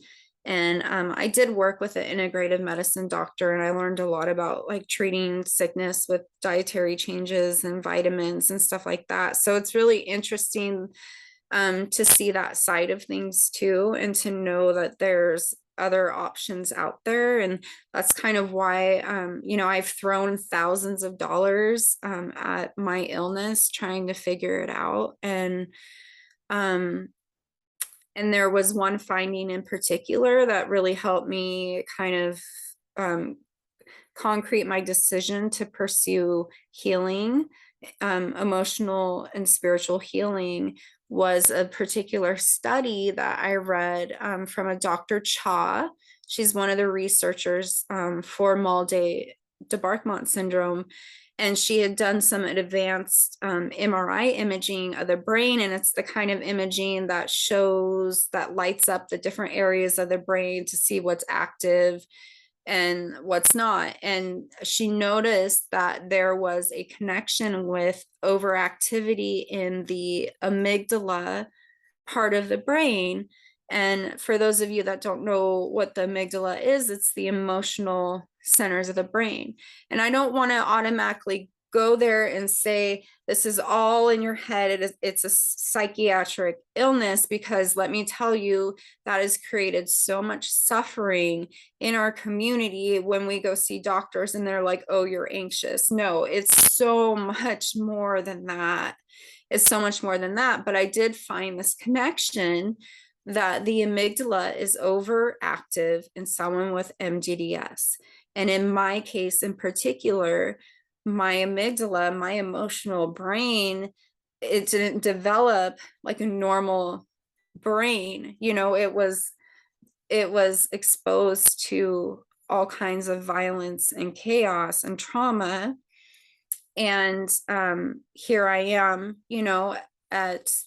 I'm 40 now, but when I got sick, I was, 30, 37, and it rears its ugly head, in my opinion. Like, it was this cocktail, this perfect storm. All these different things had to line up for me to get it. But I think one of those things, not all of it, but one of those connections is the way that my brain and my amygdala function. And people who get this tend to be very highly committed, perfectionist type people. And that's my brain, 100%. Like, a lot of people, especially trauma survivors too, like, they're very perfectionist because, they live like off of fear of rejection, and don't want to be exposed. And if we just look perfect, then no questions asked. And so I really do believe that in my case and others' cases, that there is a trauma connection. And I actually have a couple trauma counselors in my group who are patients as well, who completely 100% agree with me. And so I'm really hoping that they'll do more research into this. And most of people with MDDS are women as well. That's So amazing that you've been able to unearth all of that. And not only just do that, kind of on your time, but that you have all these people that you can get feedback from and say, hey, this could be true in my case. Can anybody else resonate with this? Or else is this just something I should throw out and not look at? And be able yeah. to just see, are there commonalities? Because I guarantee, and you know better than anybody, I highly doubt doctors look for that. They're just taught to look at, where the symptom is and, oh, well, I can't see anything wrong. I know it's in your amygdala, but I can't see it. So it must just be, you're just imagining some stuff and nothing I can do. Where it's like, wait a minute, what are the commonalities of this? And how does, just brings up the question again, how misinformed are we as a, medical community, as a society, on trauma in all the different ways that it stores in our body and manifests, Mm-hmm. Yeah. And what's interesting about the amygdala in particular is that it is connected to your vestibular system. So so everything that you take in is connected to that area. And then it's also like something in the cerebellum as well that is going on with MDDS, and the velocity storage that it's very scientific and very difficult to kind of nail down, but they have some idea of some things or whatever, and they were able to interrupt that signal when I went to New York and got treatment, and it wasn't a cure, but it definitely helped. But to learn that the amygdala is directly connected to the balance centers of the brain, it even like seals it even more, that for me, in my case, and probably many others, there's definitely that connection, and that healing needs to be on a holistic level, and addressing the spiritual and the psychological trauma is very much a part of the treatment. And that's what's sad about is not just my condition, but so many other conditions out there. Like you said, they are just taught, to treat the symptoms. They don't treat the problem, they treat the symptoms.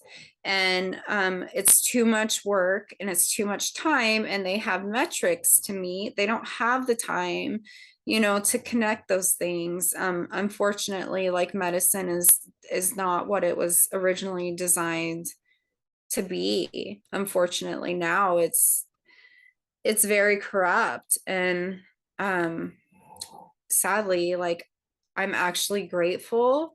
I feel like God kind of spared me, even though it was very traumatic for me to lose my career like overnight and in such a way. The fact that I didn't have to work in the ER during COVID, and watching all of my coworkers and their attitudes and ethics change, to go against everything that I believe in, and the oath that I took to do no harm. And all of that has changed. And I saw many of them that I really respected, like their whole attitudes changed about, to jab or not to jab. And it was, they would post things on social media and I called them out on it. I lost a lot of friends, but where they would say, don't come to my ER if you're not jabbed, I won't treat you, or I'll treat you like shit. And that was a lot of their attitudes. And the whole, like, get it, don't question the science part of it. When we're taught to question everything, you question a doctor's orders. If you get an order that doesn't align with the patient's, I mean, we are the filter as a nurse, like we are the filter between the doctor and the patient. We're that second safety check, and we are taught to question everything. We're taught to critically think. And all of a sudden we're being told, don't question don't question the science. And actually, if you look at the science, it's totally contradictory, like in so many ways. And so I'm really thankful that I was spared, from being in those ethical dilemmas where it was take it or lose your job, or administer this to your patients, or choose to look the other way with complications, or stuff like that. I'm glad I'm not a part of that. I really am. And you get to now take everything that you've learn the other side of it. So now you get to see a full picture in a way that most people can't, especially because you're a patient now. It's not like you're just, okay, I'm going to go work in integrative medicine. It's like, wait, there's some big things that we don't understand about our bodies that the medical community does not understand whatsoever, that we really need to figure out, and I just feel like you're being redirected. I don't feel like you gave up or that your career left you at all. I just feel like you're going to be redirected, and you're going to have a huge part in solving this unsolved mystery, and you're, in a way, you're still nursing people, like you're nurturing all these people in this community who probably felt so alone, thought that nobody else, that they'd never meet somebody else like them. And now they have a community, and they have people like you and these therapists in there, like actual people that studied medicine, that can now look at it from different angles and give them honest feedback that they'll and give them attention that they'll never get in a doctor's office, which I think is just that's so special. I agree. God definitely has bigger plans, and he's proved to me over and over again, like every little chapter of my life has been training for something else. And so, I've seen that come to fruition so many times throughout my life. And I think actually him really like building my faith and strengthening my faith was absolutely necessary for me to be able to go into that next season of being my faith being tested. And had it not been built up through so many different scenarios in my life where God like showed himself as absolutely real, like without a shadow of a doubt, like God sees me, he knows me, and he's working all things together for my good. And I see that and I have faith. And so, he's really built up my faith through the years to be able to face all of this and just know, like, okay, God, even in those times where I was angry that I was waking up, like I knew ultimately, like God had a bigger plan for my life. And that's why I didn't take it, because I knew that this is temporary. I've been through horrific things. God has gotten me through it, and he's going to get me through this. And not only is he going to get me through it, but he's going to use it. And so much glory is going to go to him and his goodness and his mercy and his faithfulness, to use all of the hard things. And really it's like, beauty out of ashes. And Sure. the other thing that I really love that now you're able to step into without contradicting anything is like how you were saying, medicine, how we understand it here in America, it science and spirituality are not connected in that world. Yeah. There's no spirit unless somebody's, maybe saying a prayer. Like you don't learn about that whenever you go to school. There's not that element of a spiritual aspect or, bringing Jesus Christ into your healing and Yeah. doing that deep spiritual healing. And I love that you're now able to freely do that without having parameters. You can bring that in and address that in a community that is accepting to it, and you can like really push boundaries with medicine, and with what we understand in a way that you'd never be able to do that working, in a hospital or anywhere. And I think that's Oh, incredible. I found a way. I'm sure you did. I mean, I didn't do it on a regular basis, but actually, um, yeah, I did. If I felt like God was leading me into praying for someone, I would. It wasn't a regular thing, but during codes, especially, I would run in, and every code that I could, I would work, because as I'm, doing chest compressions, I'm praying, I'm speaking life, and when I'm, not doing chest compressions, I'm interceding, waiting for my turn, but I'm interceding for that person, whether, I'm speaking life over them. And so, God definitely used me. I remember one of my patients, I'm not going to like say names or Okay. anything in particular, but it was when I was working with the integrative medicine doctor, and I basically all I did was run vitamin infusions like all day long. I started IVs and I mixed these bags of all these concoctions that were like miraculously healing people with like high vitamin D and vitamin C, and different, elements and stuff like that. Um, but there was one patient, chronically ill and just a beautiful woman, and I just really felt led to pray for her and pray for her healing. And so I, put my hand on her, and I asked her if I could pray, and she said absolutely yes. And so I pray for her, and afterwards she's like, "Oh my gosh, my granddaddy would just love you." And I'm like, "Who's your granddad?" And um she Billy Graham. I'm like, "Oh my Oh, okay. god." Wow. Wow. Oh my Um, gosh. That's actually kind of funny. I know. Like here I am, like If you praying, know, you know. praying the sick out of Billy Graham's granddaughter, but People in this community will get a kick out of that. I had no idea. But yeah, I mean, I definitely, there were a few patients that, you know, God would lead me to pray for them. And then, like I said, like during the really hard things, you know, I would be interceding while I was there for sure. But yeah, I believe like what you said is right. Like I'm just being redirected somewhere else. I truly believe that the skills that I learned for a reason and are for a reason, and where I'm at in life now is for a reason, and it's all going to come together. I love that. I'm so sorry for everything you've been through. You're one of those people that like, God, anybody could come and push you down, and you are the person that will always get back up.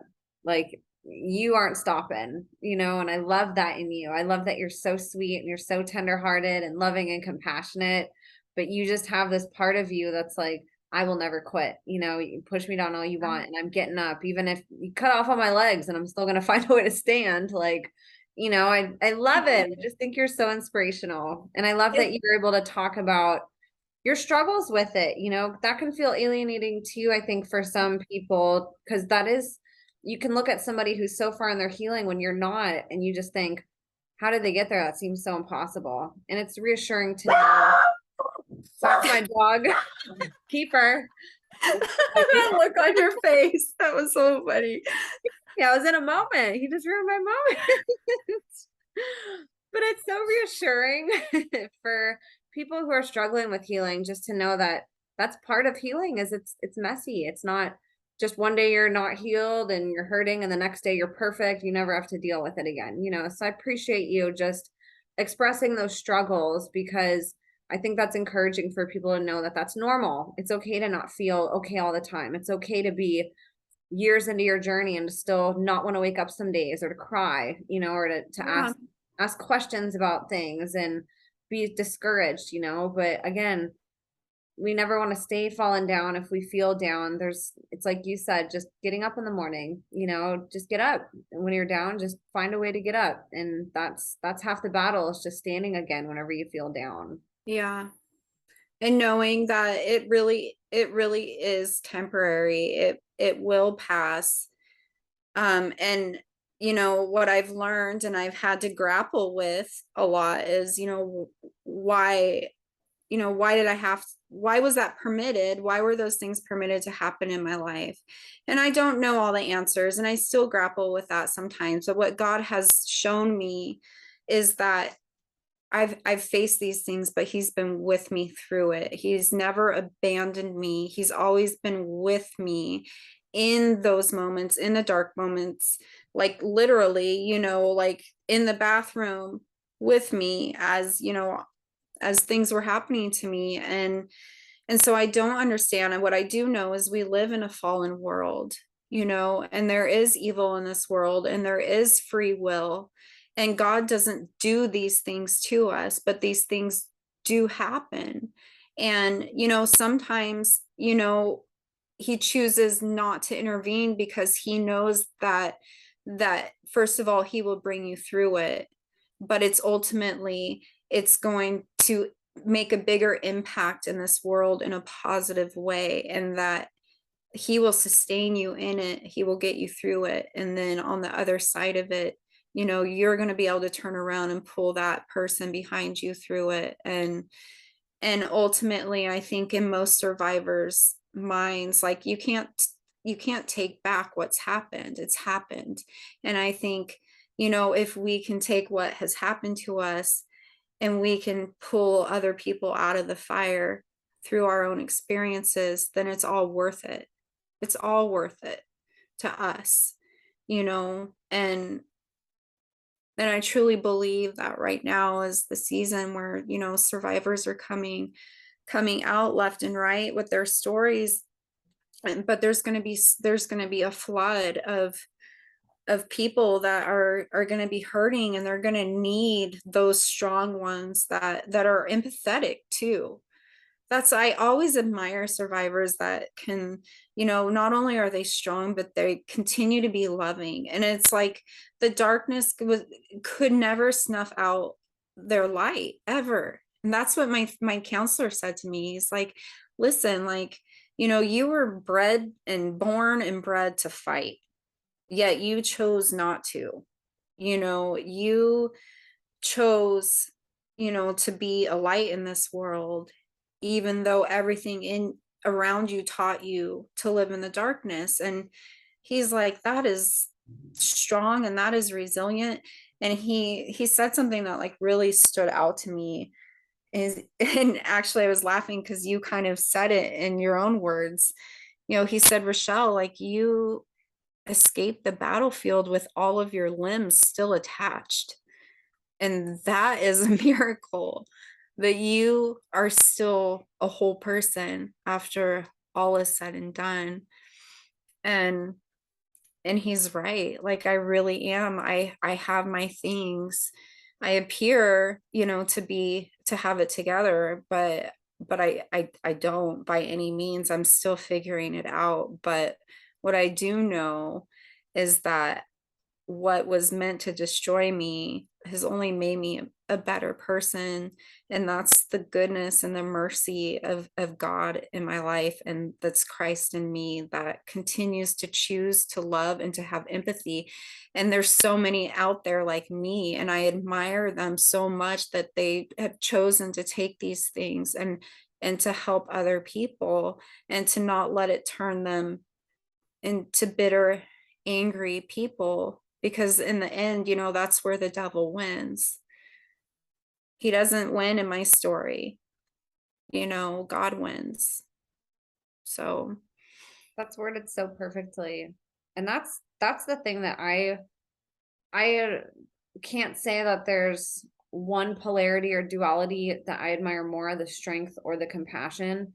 But I know when I think about the levels of compassion and love that you and every survivor or parent or person I've had on this show that has gone through something so unimaginably horrific, that they're able to walk out the other side and be this light, be this person that is just so filled with wanting to do good and wanting to be kind to people and wanting to do things from a place of empathy and love and with Jesus Christ, in mind. And that, to me, that's what the world needs. We have so much evil and so many bad things happening everywhere and all this warfare being thrown at us. And even the best of people get sucked into it and can turn bitter, even if it's for the reasons that they think are right.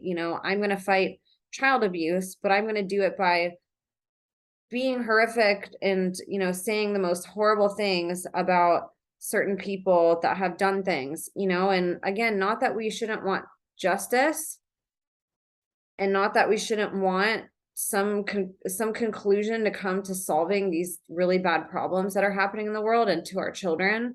But we don't defeat evil by evil. You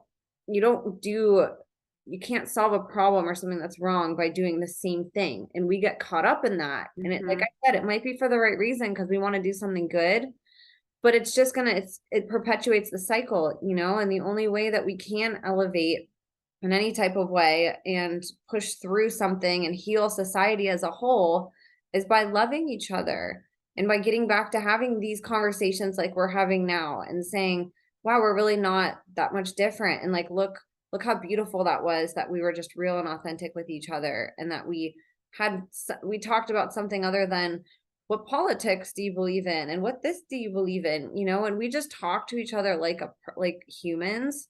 That's when we start healing, and we have so many things that are against us, the divide and conquer. Everything is to split us up, and you realize whenever you talk to people that we're so much more alike than different. And I think survivors realize that more than anything, that that's the key. It's not being hateful. It's not hating God. It's not rebelling. And, even though it's justified, like if you ended up being this bitter person, I don't think anybody could blame you after what you went through, but It's just the fact that you didn't, that would have been really easy for you to repeat the cycles that were repeated to you, and how much strength it takes to break that.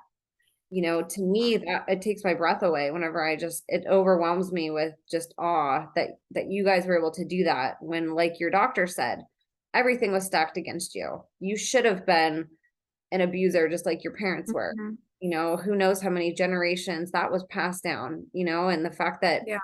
everything happened to you that should have made you this horrible abusive person, and like your spirit was never, it never was tainted by these programs and by this abuse. Yeah. You always kept that intact, even when your body was broken and bruised and your mind is fractured. Your spirit never gave up. It was like your dad's training for you, like trained your spirit. Your spirit was like, oh, I'm fighting too. Like, I'm going to learn all of this. You can beat up her body, you can do whatever, but like, I'm still here. You can't get me, and I think that's it's amazing. Definitely a fighter. One of my one of my dad's like most one of my most like favorite memories, the one of the memories where my dad was the most proud of me, it was when we were sparring and I put his teeth through his lip and knocked him out. And he was so stoked, man. Are you And then he sewed his lip up right in front of me. And the whole time he's like, I'm so proud of you. 'Cause he's like drooling on himself. Oh my Yeah. gosh. But yes, he did. He raised a fighter, but I'm also, it's more of a resiliency than like a, you know, than anything else. And yeah, I think there's something to be said about being able to be a fighter, but also being able to be a lover as well. Um, because we need so much of that. We need strong people, but we need love more than anything. And let me tell you, like, prayer works. And if you can't love your enemies, let me just inspire you to pray for them. It says in God's word, like, to pray for your enemies. And a good example of that is actually, I was telling you before we went on camera, like my middle son, who just turned 18, he was assaulted 3 times last year, um, by different boys for different various reasons, but none of them were justified whatsoever. And the mama bear I wanted to go strangle these kids, and for hurting my baby, especially my baby is like the sweetest, most kindest, compassionate, beautiful soul like you will ever meet. Like, he doesn't deserve that whatsoever. um and one of the hardest things for me, one of the hardest lessons that God taught me through that, um is he asked me to pray for those boys. And I did. It was hard. It was really hard for me to pray for their well-being and to pray for their salvation. And God showed me, actually, I went into a store a couple blocks from my house, I don't know, probably about 6 months ago, and one of the boys that assaulted my son was working the register and was ringing me up. And I just, like, I immediately, like, I started shaking and I was mad. But I said, do you recognize me? And he was like, no. And I was like, I'm the mom of the kid, that you assaulted. And he was like, oh, I'm sorry. And I was like, but do you realize, like, the fallout from all of that, and how it affected our family? And ultimately, like, he genuinely was very sorry, and he said that he got into legal trouble for that, and that that was the turning point in his life where he decided that he wanted to make better decisions for himself. And he genuinely apologized many times, like in that conversation, about how truly sorry he was for the pain that he caused my son. And and I saw, like, I saw God answer that prayer right there. I did not want to pray for this kid. I wanted to strangle him. And through my tears and through my anger, I said, God bless this kid. And ultimately God did, he turned this kid's life around through that experience. And so prayer works. And speaking of prayer, we talked about you linking this prayer. So um my foster parents were, very charismatic Christians, and they believed in the laying on of hands, and they believed in healing, they believed in deliverance. And so I saw that regularly over those 2 years that I lived with them, and those planted seeds in my life to understand warfare and how to war. And so there were a lot of fervent prayers that were prayed over me during that time. But there was one time in particular where there was a couple coming through, visiting the church, doing like a conference or something like that, and they had prophetic gifting. And they actually ended up recording a conversation and a prayer that occurred between me and these people. And so there's actually like documented prayers that were prayed over my life. And those prayers, not just those prayers, but many other prayers, but those prayers also are the prayers that changed the trajectory and the direction and the course of my life. And so Emma's gonna link the link to that prophetic word that was given to me.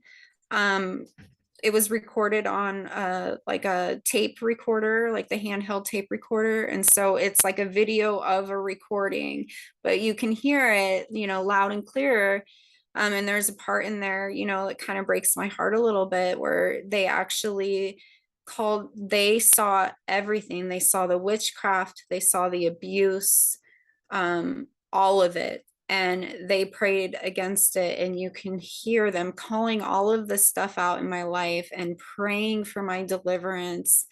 And it's just it's a beautiful moment. It is kind of intense, but it is a really beautiful moment where where you can actually like physically or hear, the hand of God reaching into my life at a 12. I was 12 years old when this happened. And it's really beautiful. And so prayers are more powerful than you can ever imagine. Not a single one is missed. They are all collected and they are answered. They may not be answered right away, but they are, if they align with the will of God, they are answered. And so don't cease in praying, even praying for those that don't necessarily deserve it. But we don't necessarily deserve God's grace and mercy. I know, I've done a lot that disqualifies me from that. And, luckily, Jesus stands in the gap for me for that. So, yeah. I love that. Yes, we will link that. That was really powerful. Rachelle sent that to me and it just sent chills up my spine. And if I recall, I believe I heard you crying in the background too. You could hear it.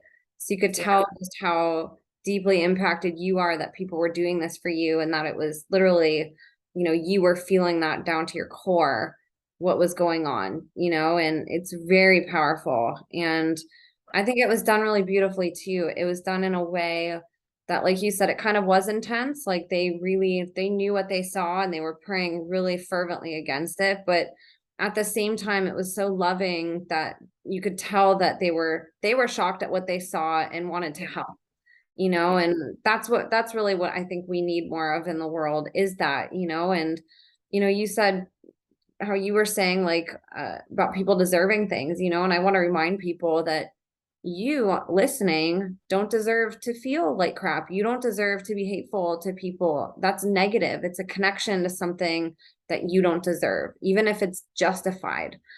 We're allowed to sit in anger and we're allowed to have that. We're human. We have emotions. We have automatic reactions. That's a really positive thing. It helps us to react. But sometimes reactions can, linger. We stay in that anger for way too long. We hate for way too long. And do you think that person that hates you is thinking about you? No. So we're sitting here pouring all this energy and this negative emotion that we're carrying. The other person's probably living their best life, or at least doing better than us, as far as the relationship, what we feel, and I just want to remind people that listening that you also don't deserve to carry those negative emotions. And it should always be your goal to say, gosh, this doesn't feel good, even though it's justified.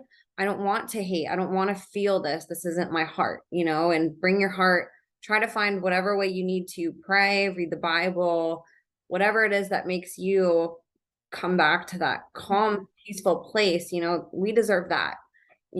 Jesus didn't go through what he did so we could live in agony, and although agony happens, um, if you're listening to this, you should be inspired by people like Rachelle who were able to take, you see what happens when you put the work in and you really sit with the things that you've went through and the beautiful things that are on the other side of that, even if it takes a while, and that's what you deserve. You all deserve to be on the path that Rachelle is, where you're able to take that negativity that happened to you or that you feel and say, what beauty can I bring to life with this? Or who can I love more because of this? Or who can I take this and pray for? So, Rachelle, I just want to thank you for just setting these examples that are really hard for all humans to, it's hard for even the best of us to come to terms with living in these types of harmonies with the things that are congruent in our hearts, and it helps I think to me, it's helped me tremendously as a person step into that more, getting to meet people like you, who live it every day. So I just want to thank you. And I know that you're going to impact so many people to step into that in their life. And so many people are going to see you and say, gosh, that's how I want to be. She's emotional, but she moves through it so gracefully and always finds a way to get back to that really loving, compassionate spot, and that should be all of our goal. That's what feels better than love or feeling compassion. Like those are amazing feelings, and we should all be trying to feel that more. So I just want to thank you for that. And is there anything else that you wanted to talk about today? I just want to one thing really quickly. Yeah. And it ties into what you just said. I was really angry at my mom for a long time, especially when she was sick. She had liver cirrhosis from all the drugs and the alcohol that she did. And she was sick and she continued to drink for a while. And I would call her on the phone and she'd slur her voice, or her words would be slurred, and I would get frustrated. And I mean I cut her out of my life for a few years because I was just so angry, at her choices. And when all was said and done and she passed away, I would give anything to have those years back that I wasted being angry at her, instead of trying to see, the way that she loved it. It may have been dysfunctional, but it was all that she knew. And I failed to see that. All I could recognize was the mistakes. I didn't recognize that she was making those mistakes through her pain. I didn't understand how much she hurt. And then now she's gone, and I would give anything to have those conversations with her, and to I give anything to let her know I understand her now. And I'm appreciative and grateful for the love that she did give me, and that she loved me in the best way that she could. And so I've sat there with so many regrets because I spent so much time being angry at her. And so there's a place and a time to be angry, but try not to sit in it, because it doesn't just rob that other person, it robs you. I was robbed of years of restoration in our relationship that we could have achieved much sooner had I let go of that bitterness.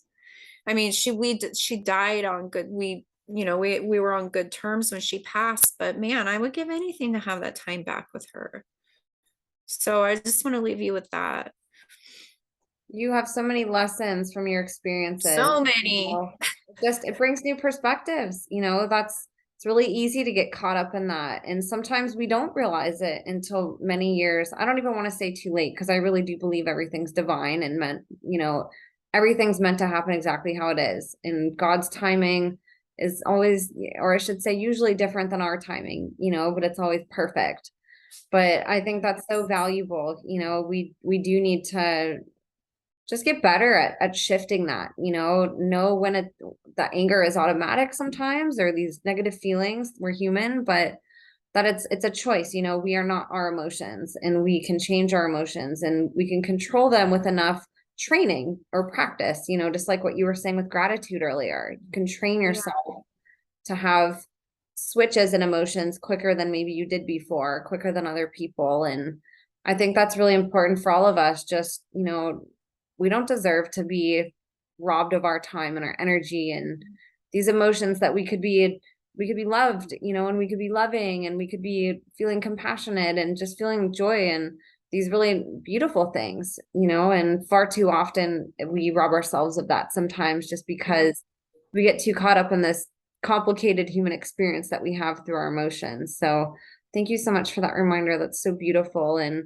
I'm so happy that you and your mom did end up getting on good terms, because that had to have been, I mean, that's tough. I can't imagine trying to do that, and the strength that must have taken you to, want to have a relationship with her after everything she did. Honestly, that's a really big reason why I choose to love my dad for who he is right now.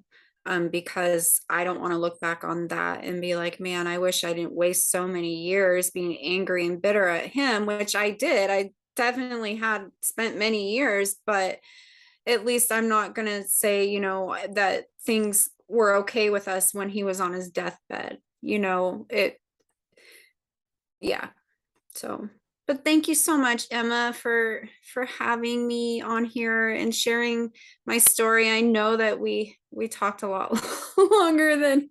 It's okay. This is jam-packed with just amazing, lessons, and people are going to learn a lot. This was kind of a roller coaster of emotions going through this too. So thank you so much for sharing. And do you want to remind people where they can find you on social media? I'll link it all below too. Yeah, so I was on Twitter as Tiny Dancer Truther, but I've been locked out of my account because I said something about Hillary that went against community standards. So so I can't get into that account. Oh no. So I'm now on Twitter as Beautifully Broken. And that's where you can find me on YouTube is Beautifully Broken. And then I also I forgot to mention this last time, but I participated in a 2-year long like documentary on people with chronic illnesses, and the film producer actually had MDDS like me, and so you can find that whole documentary. There's a bunch of episodes. They're short, like 10-15 minute episodes, even shorter than that, some of them. But it's called Unfixed. So if people want to see, there's about 20 different people with various different chronic illnesses. So it's a really beautiful project on processing trauma, because chronic illness is traumatic. Getting sick and your life being turned upside down and dealing with chronic pain is you know it's traumatic all on its own. And so this is a really beautiful community of people that share their experiences and how they've gotten through it. And so I know that it would speak to so many. I know there's a lot, unfortunately, there's a lot of sick people out there that need that hope and that guidance. So go check out Unfixed Community, because it's a really beautiful project. And then other than that, anyone local, like get a hold of me if you're in Central Florida and you're looking for like dance fitness. Especially I have a dance ministry that I do every other Sunday that's free to the community. It's a faith-based Christian Dance Fitness. And then a few days of the week, other than that, I teach different various like Zumba and dance fitness classes and stuff. So get a hold of me if you're local and you want to check out the studio and what we offer. Oh, that's amazing. Oh my goodness. I didn't know about the faith-based dancing. That is so neat. And I'm writing a book as well. And so keep your eyes. I mean, it's still I've been trying to write this book for years. But I wanted to wait until I was more further along in my healing process. That way I write it through a lens of healing, so I don't traumatize a bunch of people out there, because that's not my goal. But there is a book that's going to come out of my story, my testimony. And so keep your eyes peeled for a book called Dancing in the Deep. Oh my goodness. Oh my gosh, I'm obsessed with that. I cannot wait. We will have to do another episode whenever Yes, you totally. that. Oh, that's exciting. You guys please go support Rachelle. She is just incredible. That's a bummer about your Twitter, by the way. I hate all these platforms and how censored they are, but I'm happy you have a new account. So I'll link that. I'll link her old account to you just in case it gets reinstated, but follow her on Beautifully Broken. I'll link her YouTube channel. She has a lot of great information on her YouTube channel on MDDS. She tells parts of her testimony on there as well. She doesn't talk about the abuse on that channel specifically, but she does go through her medical journey, which she's a survivor from. So it's a whole different perspective that you guys can learn some things about MDDS that we didn't cover on here, and just go support her work, because what she's doing is amazing and she's really changing lives out there. So you guys, thank you so much for listening. I appreciate you guys, and I appreciate you guys supporting people like Rachelle. And the one thing I want to ask of all of you is to please pray for Rachelle. Pray that she continues to heal in this journey that she's continually battling with her health.